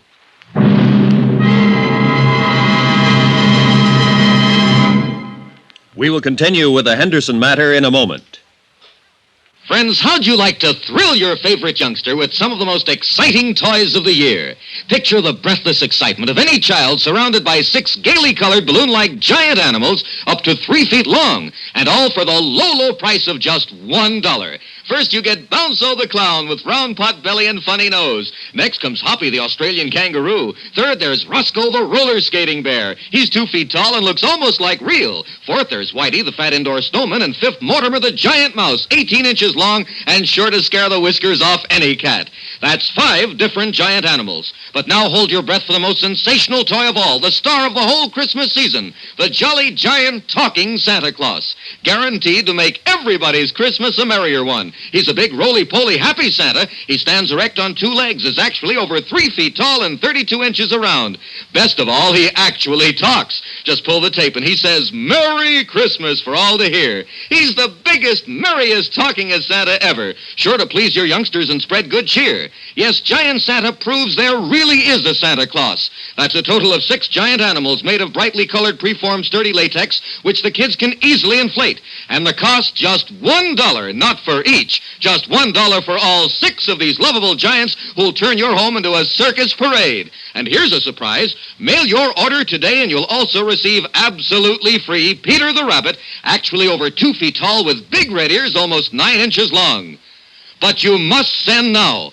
Rush $1 plus 10 cents for packing and mailing for each set you want to Giant Animals, Box 46, Grand Central Station, New York City. If not delighted with every one of your 7 giant animals, return them to the Super Animals Company for a full refund, but keep the giant talking Santa as our gift. Order now. Supplies are limited. Rush $1.10 for packing and mailing for each set in cash, check, or money order to Giant Animals, Box 46, Grand Central Station, New York City.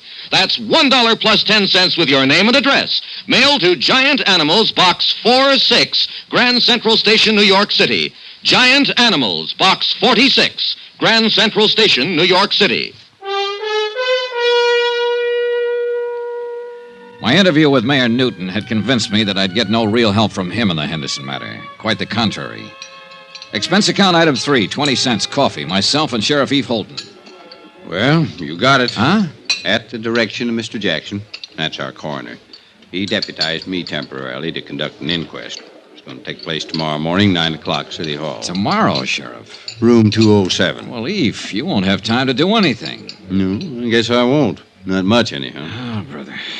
The mayor pitched me pretty hard for not having the inquest. Knew he would. Any idea why? Nope. You think somebody asked him to stop it? Yeah. Who? Don't know, Johnny. Honest.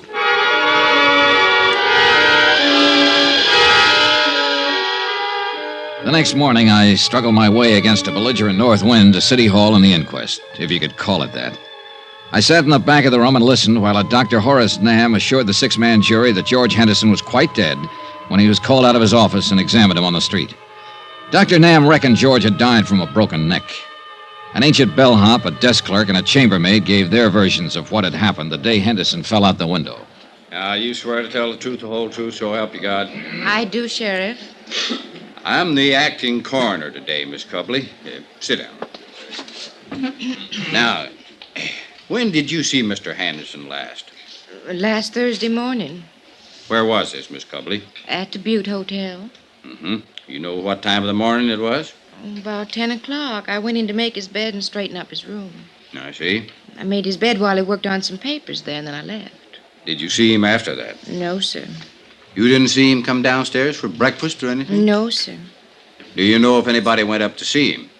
I believe I saw Mrs. Henderson in the lobby after that. Do you see Mrs. Henderson in this room? Yes, sir. I believe that's Mrs. Henderson over there. No, that's Mrs. Henderson. Now, do you know if Mrs. Henderson visited Mr. Henderson in his room? No, sir, I don't know that. Miss Cubley, did you happen to notice if anyone else went up to Mr. Henderson's room that morning? No, sir. It went on all morning long. Sheriff Holton, acting in the coroner's position, questioned person after person. All had more or less the same vague knowledge concerning George Henderson's death. I was most interested in Pauline Henderson's testimony. Now then, Mrs. Henderson, when did you last see your husband? Thursday. I went to see him about noon, maybe a little before. Where did you see him, Miss Henderson? At the Butte Hotel, in his room there. The same room he occupied prior to his death? Of course. The same room from which he fell? Yes. Were you alone when you went to see him, Mrs. Henderson? Yes.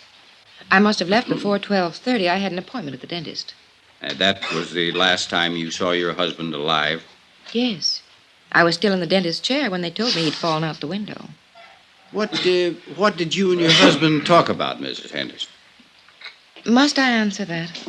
Well, we're trying to determine something here. I'd appreciate it. George and I discussed our divorce. Could you tell us about that? George and I decided to part about a month ago. He moved out of the house and moved into the hotel. Mm-hmm. Outside of the divorce, were you on good terms? Oh, yes, we've always been on good terms. Mrs. Henderson, do you think there's a chance that he might have thrown himself out that window? Mrs. Henderson, do you think he might have thrown himself out that window? No. At least not over us, if that's what you mean. As far as you knew, was your husband in good health? Yes, he was. You happen to know when he was examined last? Oh, a month or so ago. He was in perfect health. One more thing. Did Mr. Henderson drink? Yes. Did he drink that morning with you? I think he had a couple of drinks. Yes, he had a drink or two while we were talking. He could have stumbled to that window. The clothes were New York, the perfume Paris, the jewelry Tiffany's. The look, you might expect it on the Riviera, where everybody tries to act bored with too many good things in life. Her dress, black for the occasion of death, was cut too well and too carefully for her to pass as a grieving widow. She answered the questions without hesitation or emotion. 15 minutes later, the jury brought in the expected verdict. Therefore, it is the opinion of this jury that the said deceased, George Walter Henderson, came to his death as a result of injuries incurred in a fall from the 4th floor of the Butte Hotel at or about 12:45 p.m. on the 19th day of this month. No evidence to the contrary, it is deemed and declared that the manner of death was accidental. Adjourned. And that was that. As far as Culver's people, its police, and its mayor were concerned. Yeah, the mayor. Well, Mr. Dollar, I hope you're satisfied. It was a pretty good inquest, Mayor Newton. I trust the official verdict of the jury will answer any questions your insurance company might have had on their minds and clear this whole matter up. I'll forward it to them and tell them the circumstances under which the inquest was conducted, Mr. Mayor. Satisfactory, I trust. No, but it served a purpose. Now that everybody thinks it was an accident, everybody will breathe easier. Certainly. Yeah. If everybody's relaxing like that, somebody's going to get careless. See you, Mr. Mayor.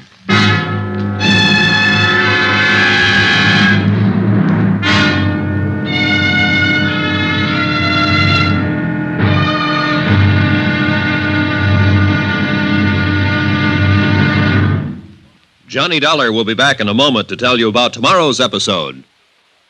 Friends, send for your set of some of the most exciting toys of the year. 6 giant inflatable toys for only $1, some up to 3 feet tall. You get Bounce-O the happy clown, Hoppy the Australian kangaroo, Roscoe the 2 feet long roller skating bear, Whitey the fat indoor snowman, Mortimer the giant mouse 18 inches long, and last but not least, the great giant talking Santa, a roly-poly giant over 3 feet tall and 32 inches around the belly that actually says Merry Christmas out loud when you pull the tape. That's 6 sensational giant toys for only $1, made of sturdy, gaily colored latex that the kids can easily inflate.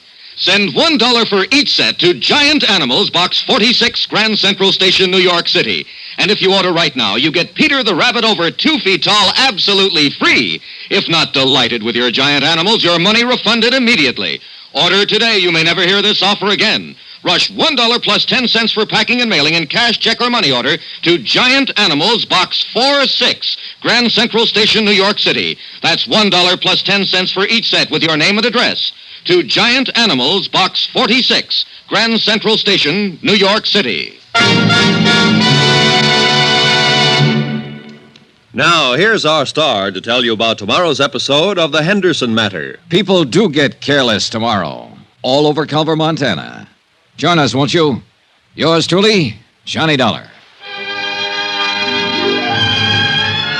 Yours truly, Johnny Dollar, starring Bob Bailey, is transcribed in Hollywood. Written by John Dawson, it is produced and directed by Jack Johnstone. Be sure and join us tomorrow night, same time and station, for the next exciting episode of Yours truly, Johnny Dollar. Roy Rowan speaking.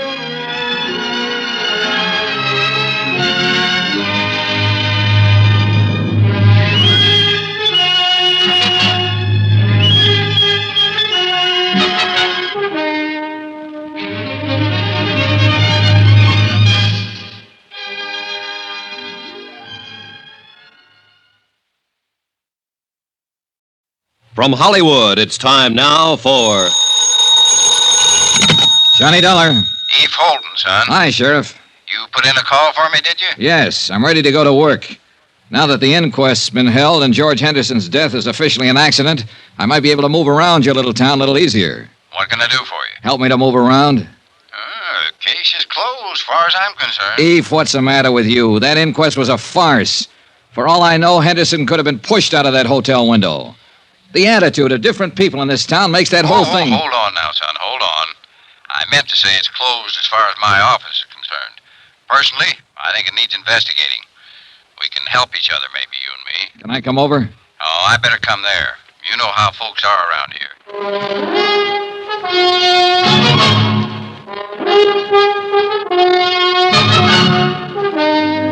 Tonight and every weekday night, Bob Bailey in the transcribed adventures of the man with the action-packed expense account, America's fabulous freelance insurance investigator. Yours truly, Johnny Dollar.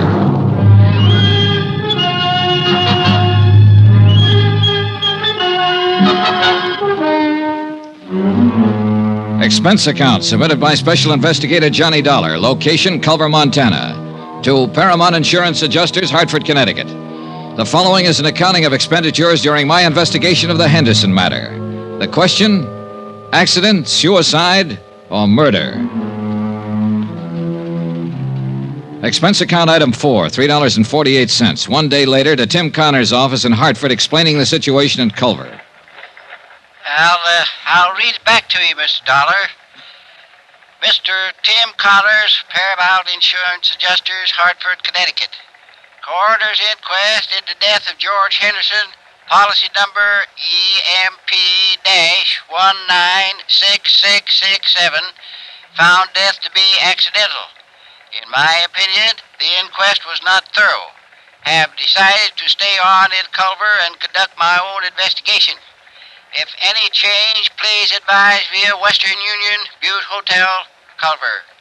Am forwarding copy of coroner's verdict this date. Best regards, Dollar. Correct? Okay. Oh, Mr. Dollar. Good luck.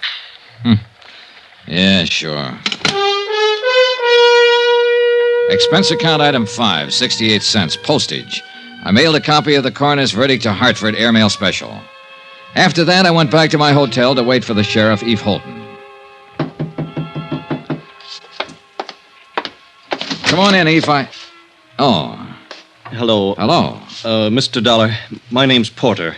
I'm the manager of this hotel. Oh, well, come in, Mr. Porter. I can't right now. I've got some other things to attend to. Well, anything I can do for you, Mr. Porter? I'm going to have to ask you for your room, Mr. Dollar. Oh? When? Today. Any particular reason? We're all filled up. The room's been reserved for 6 weeks. By whom? What? Who reserved it? Why, a man from Bozeman. It's a sort of convention. Sort of convention? What kind of convention is that, Mr. Porter? Look, Mr. Dollar, you'll have to leave this room today. The man's coming in tonight. Aha. And there's no other hotel in town? That's the way it is, Mr. Dollar. No other place to stay? No. So I have to pack my bags and get out of town, is that it? I must have the room, Mr. Dollar. Who asked you to say you wanted the room, Mr. Porter? Who asked you to come here and kick me out? Why, no one. Well, you go back to no one, Mr. Porter, and you tell no one that I'm staying right here in this room here in Culver until I finish what I have to do here. You tell that to no one, will you? Mr. Dollar, I'd hate to call the police. Go ahead, Mr. Porter. Be sure and tell them about the sort of convention you're having and how all the rooms are sold out. Tell them about Mr. No One and tell them I called your bluff. Anything else, Mr. Porter? I was at the stage where I was beginning to take notes for myself. Note 1, the mayor didn't want to have an inquest into the death of George Henderson. Note 2, when they did have an inquest, they didn't want to really find out anything. Note 3, Mr. Hotel Manager wanted me to keep on not finding out anything by getting me out of town. I explained all of this to Eve Holton when he showed up a half an hour later. Kind of tight, isn't it? I don't know what that means, Sheriff, but it's pretty stupid. Yeah, it's stupid, son, but it could be effective. Now, I'll tell you what. If Porter calls the police, I'm the police, so don't worry about that. I'll hem him and haw him. All right, thanks. Now then, tell me how much your insurance company's stuck for. $50,000 if Henderson's death goes by as an accident. The good book says that's what it was. I know. There's a chance, too, he had a heart failure and fell out of that window. No, sure. Always a chance. We might have to dig him up and find out, Sheriff. Oop, no, hold on. Autopsies and digging people up is one thing you'd have a hard time doing around here. I might insist on it. I don't know. We'll let that go for now. Say, tell me about Mrs. Henderson. Where's she from? Here. Right here in Culver. Now, she didn't get that mink coat and those diamonds she was wearing at the inquest in Culver. More important, she didn't get that continental look here either. So what's the story? Well, her name was Pauline Underwood before she married George. Born and raised right here in Culver. Of course, she went to school in the East, and she's been in Europe a couple of times, but most of her life's been right here. She is a mighty pretty widow. And a mighty rich one, too. Henderson had it. I know. This divorce she talked about at the inquest yesterday. Well, everybody in town knew they weren't getting along, never did get along. How could they? Pauline's 26 and George is 59. He could have been her father. As a matter of fact, he almost was. Well, tell me about that. You got a drink? Oh, yeah. Well, George raised Pauline from the time she was 14. He paid for all her schooling and growing up. She didn't have any folks after her old man died. George was pretty good to her. He sure was. Was he a friend of her parents? Well, Tom Underwood worked out at the ranch for George. When he died, there was Pauline standing around. Oh, yeah. Oh, thanks. And she eventually married him and his money, huh? Well, I wouldn't put it that way exactly. I think she liked him. Now, I've gone over what you're thinking, son. Those two were talking about divorce for some time. The papers had been drawn up for a settlement. She'd got a lot of alimony and so on. Oh, Pauline had no call to push him out that window or have him pushed out. At least not for money. All right. Suppose he didn't want a divorce. Suppose he loved her and she came to the hotel room that morning and he pleaded with her to try all over again. Suppose she said no. Suppose she said no in a great big cold way. And George Henderson sat there and thought about it after she left. And he got sick all over and he walked over to that window and... Suicide? What do you think? You knew him. He wasn't the suicide type. Oh, nobody's the suicide type until they come to the end of the line, Eve. Then it's too late to interview them and ask them how they got there. Everybody seems to think it was an accident, so I'm just throwing words around. Well, you have a right to do that if you aren't satisfied, son. Hey, getting back to this hotel again. Who might want me to get out of town and not ask any questions? Anybody. Well, who? No idea. But it's somebody who has some feelings in this. Hey, who owns this hotel, Eve? Noah Baxter. Who's Noah Baxter? Rancher. Got a place about 15 miles from here. Pretty big man. Uh-huh. Friend of Henderson's? Yeah. And let me put that question a little different. Baxter a friend of Mrs. Henderson's? I don't know. Can you find out? I can try. Well, find out about him and any other friends, Eve. Friends that might be younger, that might have gone to Europe or school in the East. Yeah, sure. What are you thinking now, son? Well, now, if I were Mrs. Henderson and my husband fell out of a window in this hotel and killed himself, I'd hire a lawyer and I'd sue the hotel for damages. If the insurance company didn't pay off my claim, I'd hire a lawyer and insist that they pay that claim. I'd do those things right away, Sheriff, especially if I thought it was all legitimate. Yeah, Yeah. 2 hours later, I received a wire from Tim Connors. He requested me to look up a man named Thurber, an insurance broker living in Great Falls. Expense account item 6, $4.92, tank of gas. I borrowed Sheriff Holton's car and drove the 80-odd miles to Great Falls that afternoon. Mr. Thurber bought lunch. My lord, I hope there isn't anything to all this, Mr. Dollar. I just hope there isn't. George Henderson. Yeah, well, there isn't anything to anything yet, Mr. Thurber. I'm still trying to find out the facts. Oh, I knew you were over in Culver. I tried to call you there a couple of times. You were out both times. Finally, I put in a call to the home office in Hartford. I talked to this man, Connors, with the adjustment agency. Yeah. You see, Mr. Dollar, it's like this. I've been over in Jackson Hole for 5 days now hunting duck. We were way in, and I didn't hear about Henderson's death until I got back yesterday. Uh-huh. Now, look, Mr. Dollar, I don't know what reflection this will have on your attitude toward this case, but 2 days before I left, Mr. Henderson telephoned me here in Great Falls. He said he wanted to change the beneficiary on his policy. Oh, in other words, he was going to cut his wife out, huh? Yes, I suppose so. I know they weren't getting along. There'd been talk of divorce. Yes, I guess so. Uh-huh. Did he name a new beneficiary? Yes, a school teacher in Culver named Matilda Knickerbocker. Everybody calls her Mattie. What was his connection with her? None that I know of. I think it was just a name for him to throw in until he could decide on another beneficiary. Why, he didn't have... Wait a minute. Mattie Knickerbocker. Just a school teacher. Everybody knows her.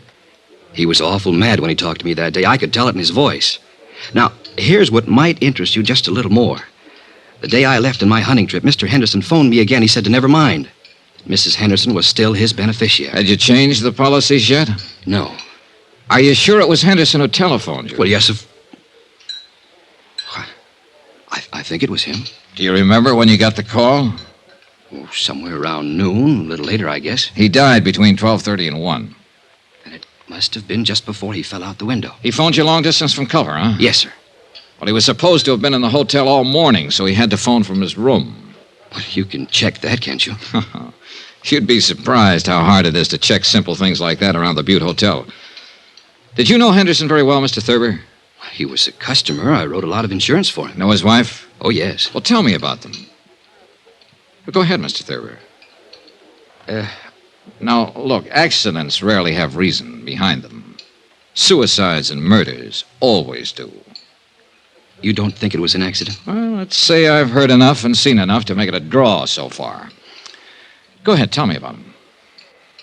And I wish I was married to Mrs. Henderson. I wish she could see me. I think most any man who's ever met her hoped the same thing. Young men, old men, any kind. But she picked George. George was as tough and leathery as these mountains around us, exactly her opposite. But Pauline married him. He raised her. He was close to her all her adult life. Yes.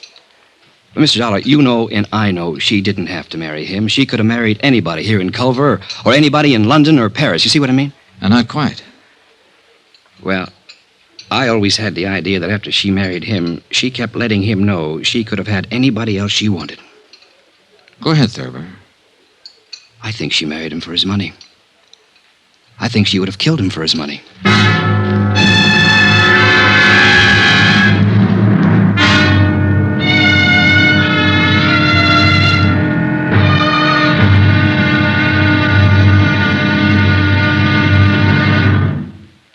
There'll be another intriguing episode in our story of the Henderson matter tomorrow. Tomorrow, the whole affair becomes a town issue, and I become the town goat. Incidentally, let me take a moment to say thanks for the many kind letters you've sent. We appreciate them more than you know. And I only wish it were possible to answer them all personally. Again, thank you. Yours truly, Johnny Dollar.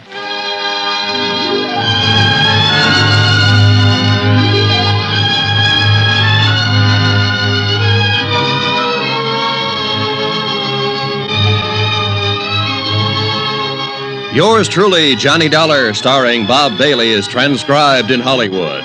Written by John Dawson, it is produced and directed by Jack Johnstone. Be sure and join us tomorrow night, same time and station, for the next exciting episode of Yours truly, Johnny Dollar. Roy Rowan speaking.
From Hollywood, it's time now for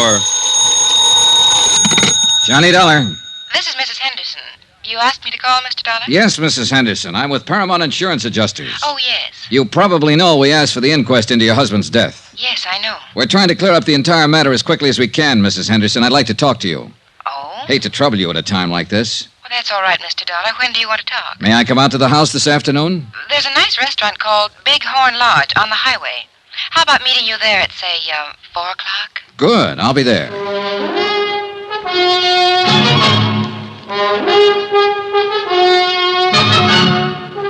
Tonight and every weekday night, Bob Bailey in the transcribed adventures of the man with the action-packed expense account, America's fabulous freelance insurance investigator. Yours truly, Johnny Dollar.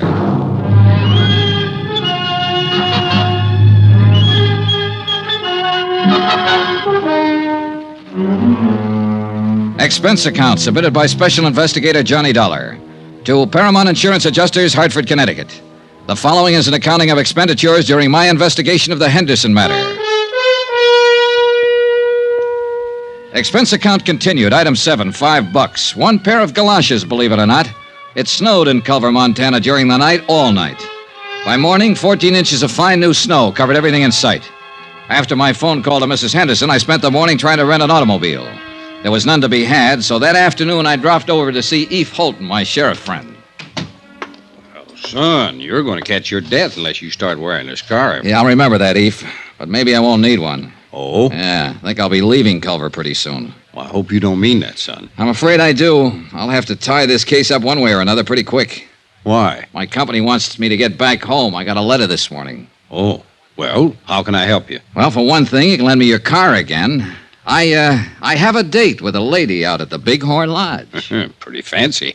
You can have the old thing anytime you want it. You know that, son. Who's the lady? George Henderson's widow. Yeah. Oh? Now, I know what you're going to say. Why go after her? Why bother her until I have something to go on? Well, I got to do something, Eve. I'm no nearer now to knowing whether Henderson was pushed out that hotel window, fell, or jumped. I think I have enough of an idea of Henderson and his wife to pick up some valuable information from her. Any objections? Nope. Johnny, a couple of days ago you asked me to look up people who might have been especially friendly to Mrs. Henderson. You still want to know about them? Yeah, sure. Well, I'm working on it. Anyone so far? Nobody I'd put in that category. What time you have to be at the Bighorn? 4. It'll take you a while. Wouldn't hurt to start right now. She's parked out back. Okay, thanks, Eve. Good luck. And don't let her rang-dangle you, son. She could do it if she wanted to. Goodbye, Eve. 10 minutes later, I was on the road to Bighorn Lodge, which also happened to be the same road I'd traveled 2 days before to attend George Henderson's funeral. As I drove past the graveyard, white and stark against the blue winter sky, I noticed a car parked along the side of the road, a little Chevy coupe about 1952.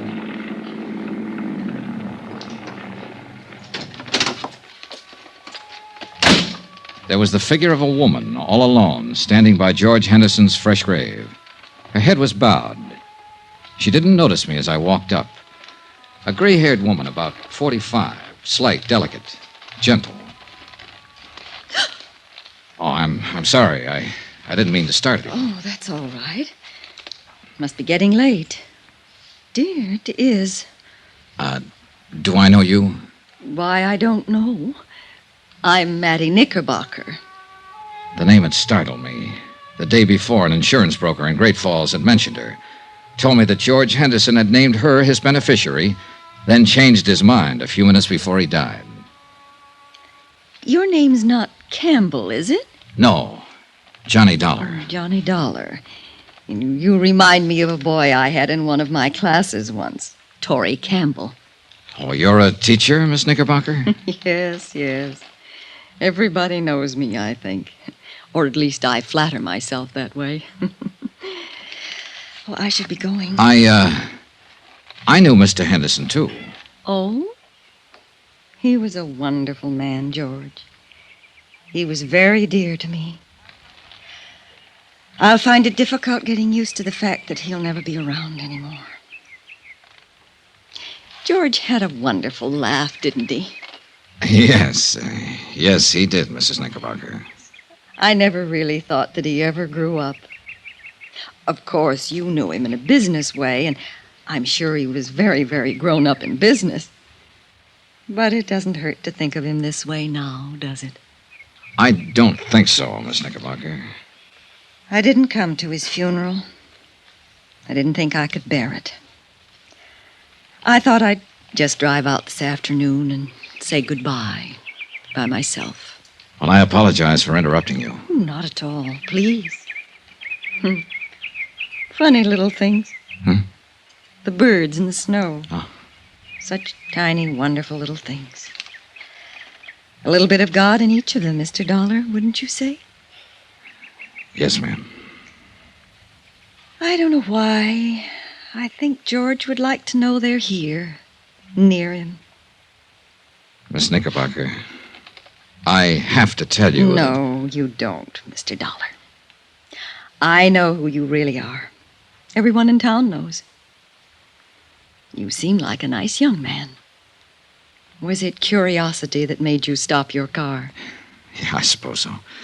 I apologize. Oh, you needn't. I'm just an old friend of George's, saying goodbye to him. Good afternoon, Mr. Dollar. Goodbye. Talking to Mattie Knickerbocker, I felt that for the first time, somebody, namely Mattie, had talked frankly and truthfully about George Henderson. I was still thinking of the frail, drab little woman with the nice blue eyes when I met Pauline Henderson at the Bighorn Lodge. What are these matters you want to clear up, Mr. Dollar? Oh, just some doubts in my mind about your husband's death. What do you drink? Pernod. Pernod. I learned to like it in France. All right. One Pernod, bourbon, a little water on the side. Yes, sir. You sound like George when you order. Hey, I like your Bighorn Lodge. And I have to say, when it's elegant in the West, it's elegant. I'd like a light, please. Oh, sorry. Sure. Thank you. Mrs. Henderson, do you mind if I don't stall any longer with the drinks, the smokes, and the compliments? I'm surprised you've stalled this long. I've heard you're a very blunt and impulsive man. I spoke to an insurance agent named Thurber yesterday in Great Falls, your husband's agent. Mr. Thurber told me that your husband wanted to name a new beneficiary last week. Really? Yeah. He named Matilda Knickerbocker. Mattie Knickerbocker. I'm not surprised, I suppose. Mattie's a lovely woman. I know George was very fond of her. Mr. Thurber also told me that Mr. Henderson changed his mind about that the day he died. In fact, he phoned Mr. Thurber in Great Falls and told him to leave the policy as it was. He did that a few minutes after you left his hotel room, a few minutes before he died. Can you explain any of that, Mrs. Henderson? Why don't you ask Mattie Knickerbocker? Because I don't think she'd know. I ran into her this afternoon, and I talked to her. Oh, not about this, just about other things. I'll look her up again if I have to. But it's you I want information from now. Then why don't you ask what you mean, Mr. Dollar? All right. Did something happen in that hotel room that made him change his mind about you? It's better. I do wish that ridiculous little man would bring our drinks. He will. Don't misunderstand what happened in the hotel room. George and I were going to be divorced. He moved out of the house a month ago. We went to his attorneys and drew up a tentative property settlement. You mean... Dunlap, Eder, Reardon, and Blake, Great Falls. They have a copy of that settlement. George was quite generous to me. So I didn't kill him for his money, if that's what you're thinking. Here we are, sir. Pernod, bourbon. Thank you. I didn't see George for 3 weeks or so after we made the settlement. Then we happened to meet one day in Culver, and... well, we had a rather bitter argument. It was one of those ridiculous things. We quarreled and parted very angrily. The whole thing was childish. My first impulse was to go right back to the lawyers and demand every unreasonable thing I could on the divorce settlement. I guess George's first impulse was to cancel me out as his beneficiary. Did you go to a lawyer, Mrs. Henderson? No, I cooled off. I cooled off considerably, Mr. Dollar. After all, George had been everything to me most of my life. I was truly sorry we never got along as man and wife. I'm glad that we made it up before he died. That morning. He apologized when I came by the hotel. I apologized. After I left, he fell out the window. Then I can assume that this business with the policies had to do with the argument. Assume what you like, Mr. Dollar. I can understand why you're annoyed by me and my questions. It's just that it's kind of hard for us to believe that a man involved in divorcing his wife would still name her as his beneficiary. I say that because of past experience. Oh, it's happened, but isn't usual.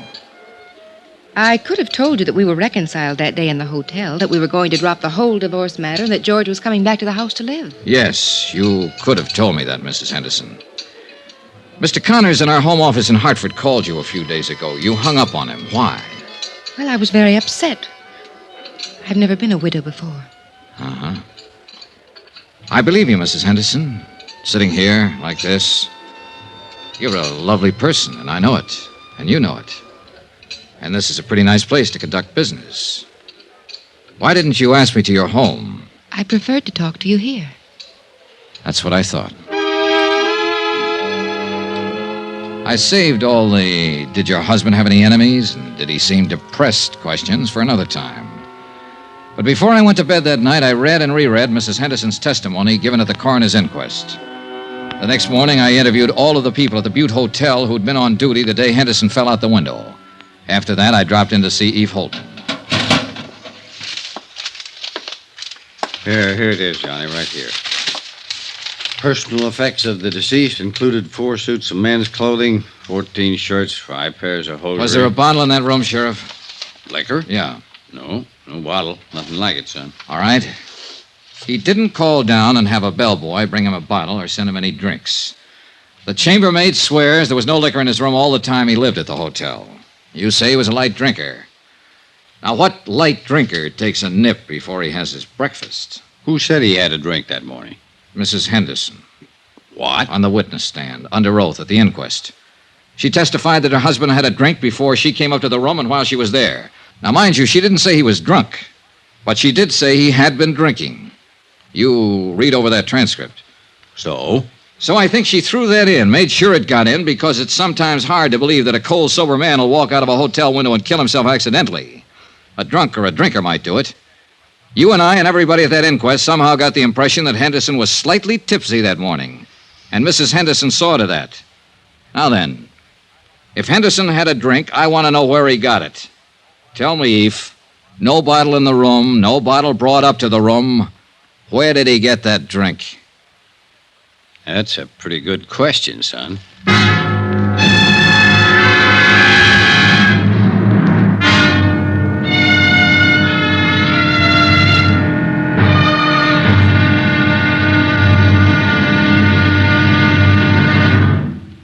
There'll be another intriguing episode in our story of the Henderson matter tomorrow. Tomorrow, the wind-up. Yeah, the whole case blows sky high. Join us, won't you? Yours truly, Johnny Dollar.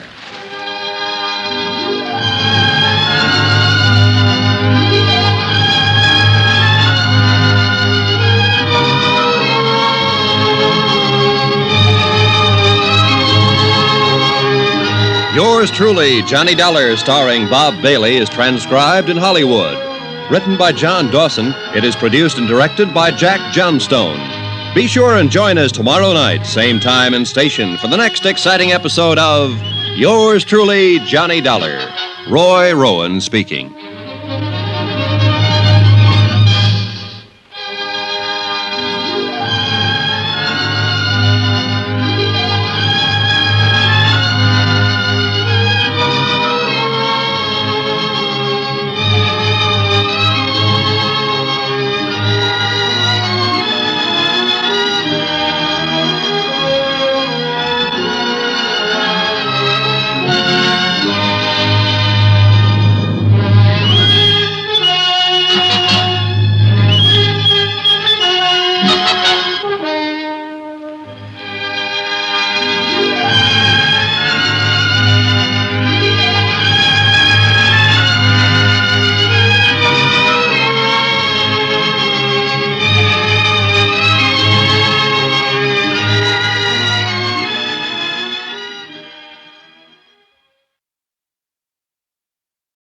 From Hollywood, it's time now for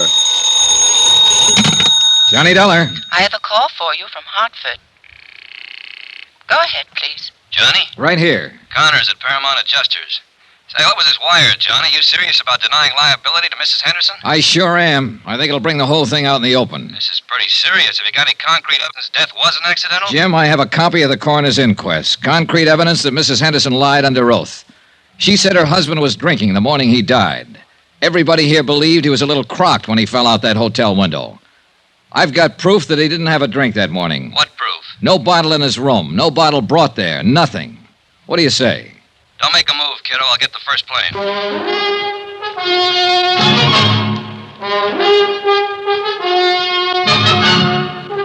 Tonight and every weekday night, Bob Bailey in the transcribed adventures of the man with the action-packed expense account, America's fabulous freelance insurance investigator. Yours truly, Johnny Dollar.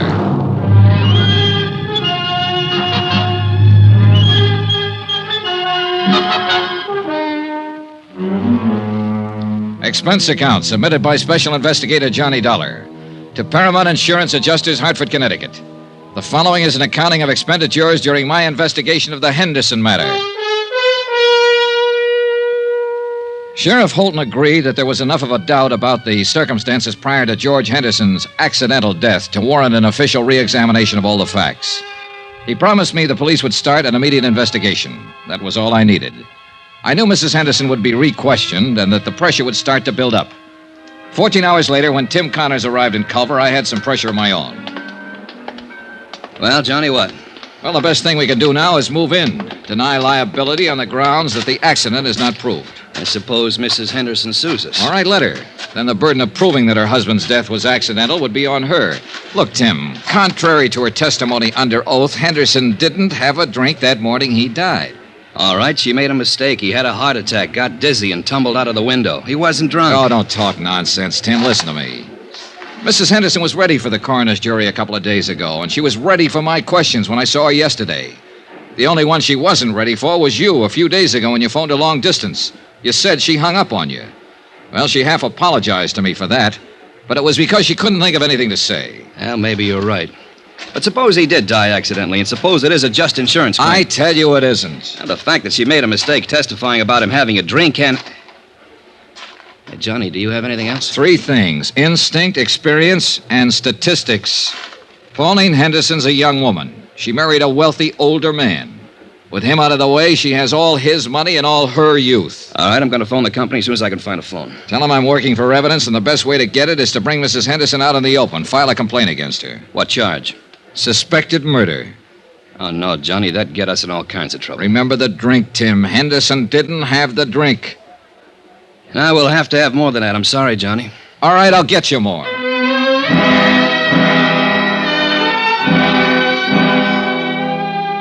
An hour later, I was with Sheriff Holton comparing notes. He reported that after questioning Mrs. Henderson, she admitted she might have been mistaken about Henderson drinking the morning of his death. She wasn't sure.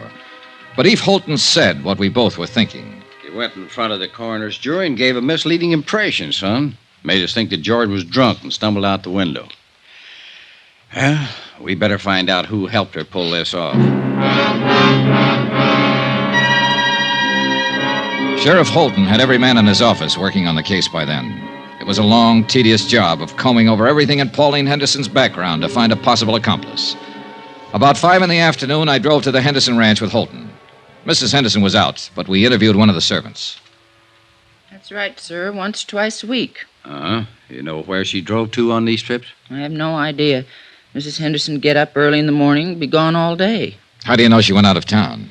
Well, she generally take a small suitcase with her, change of clothes. You don't take those when you're visiting a friend in town, do you? Tell us what car she'd use on these trips. A Cadillac. Always come back covered with mud and ice. Always have to be washed up. Mr. Henderson used to complain about that. About the car being dirty?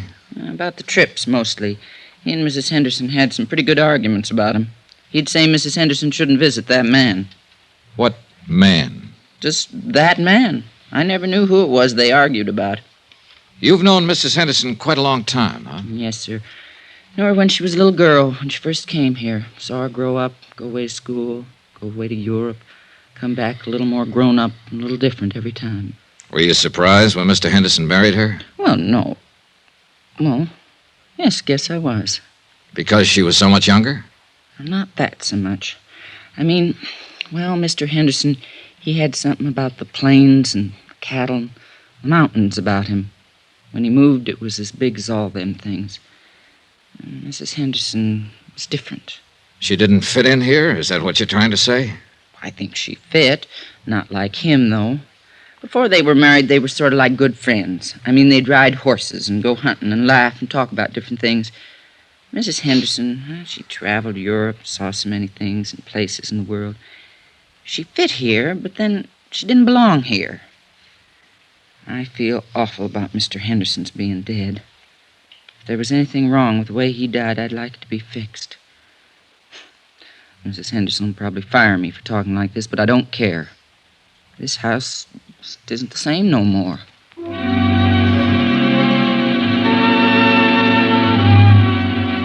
By the time we got back into town, Sheriff Holden's boys had discovered the names of 3 men who had been seen at various places around Culver in the company of Mrs. Henderson. Rod Tyler. Oh, who's he? Mining engineer.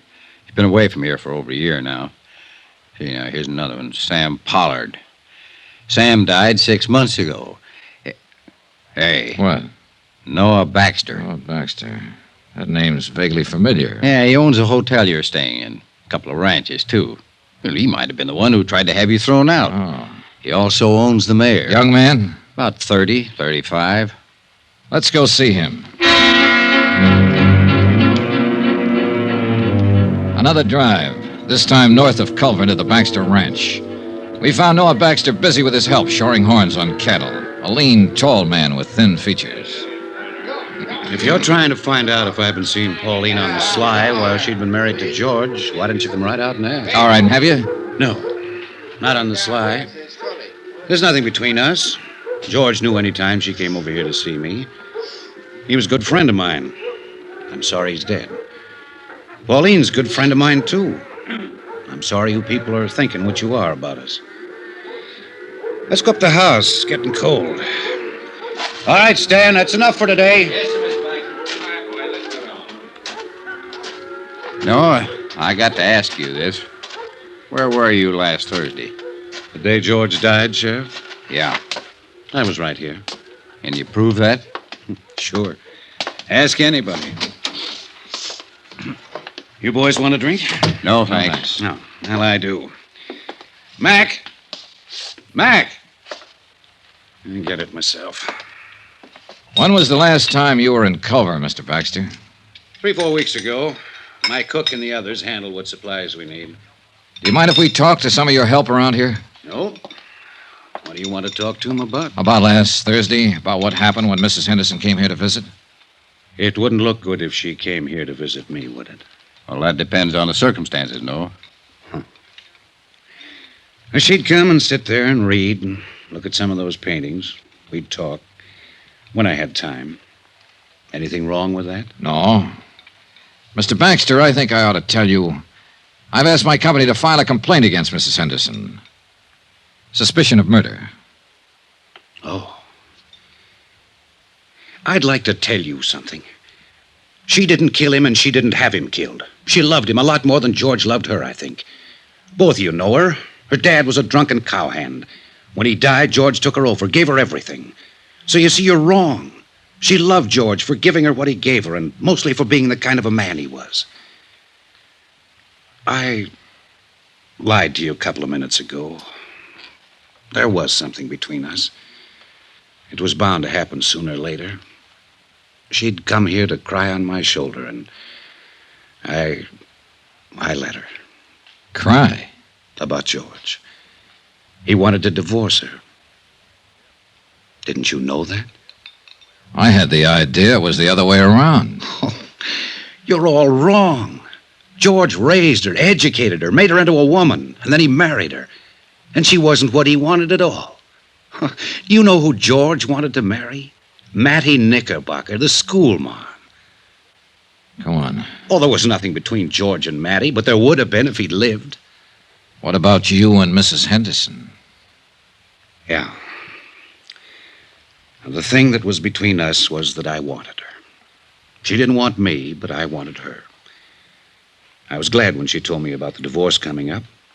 I really think she would have listened to me. But she wanted to be married to George. She really loved him. Sure you don't want one of these? No. No. And I really loved her. I went to see George last Thursday at his hotel. You know why? To tell him to go back to Pauline. Yeah, because I knew what he meant to her. You can talk to my people around here. They'd lie for me and say I was here last Thursday all day. They'd tell you that Pauline never came to see me. They'd lie right down the line for me. But, Mr. Dollar, I can't let you get out that complaint and take her in. One of my trucks was taking some beef to the hotel last Thursday. I rode in with the driver and went in the back way. I went right up to George's room to talk to him. Pauline had just left. I wanted to talk to him about the same things I've been telling you. I didn't want to hurt him. I loved him, the same as everybody loved him. When I got to his room, he wouldn't let me talk at all. He was mad that I interfered, and he tried to swing on me. I shoved him once. He went out the window. That's all. I killed him.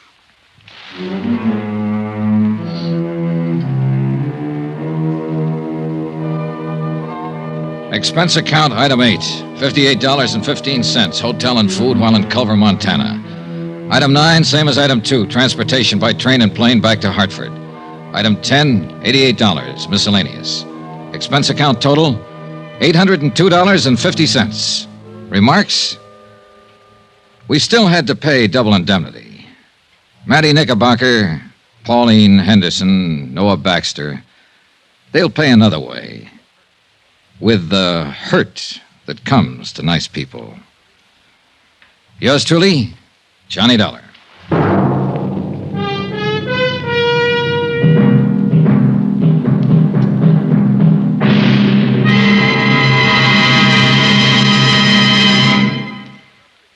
Remember, there'll be another exciting story beginning next Monday night. Next week, a real mystery, complete with plenty of action, a beautiful blonde, and a killer lurking in the shadows. Join us, won't you? Yours truly, Johnny Dollar.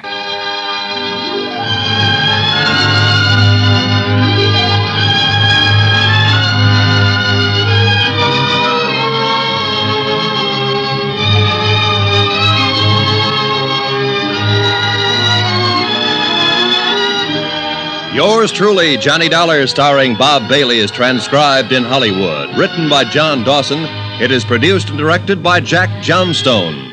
Heard in this week's cast were Lillian Baeff, Irene Tedrow, D.J. Thompson, Herb Ellis, Marvin Miller, Forrest Lewis, Bob Bruce, and Russ Thorson. Musical supervision by Amerigo Marino. Be sure to join us on Monday night, same time and station, for another exciting story of yours truly, Johnny Dollar. This is Roy Rowan speaking.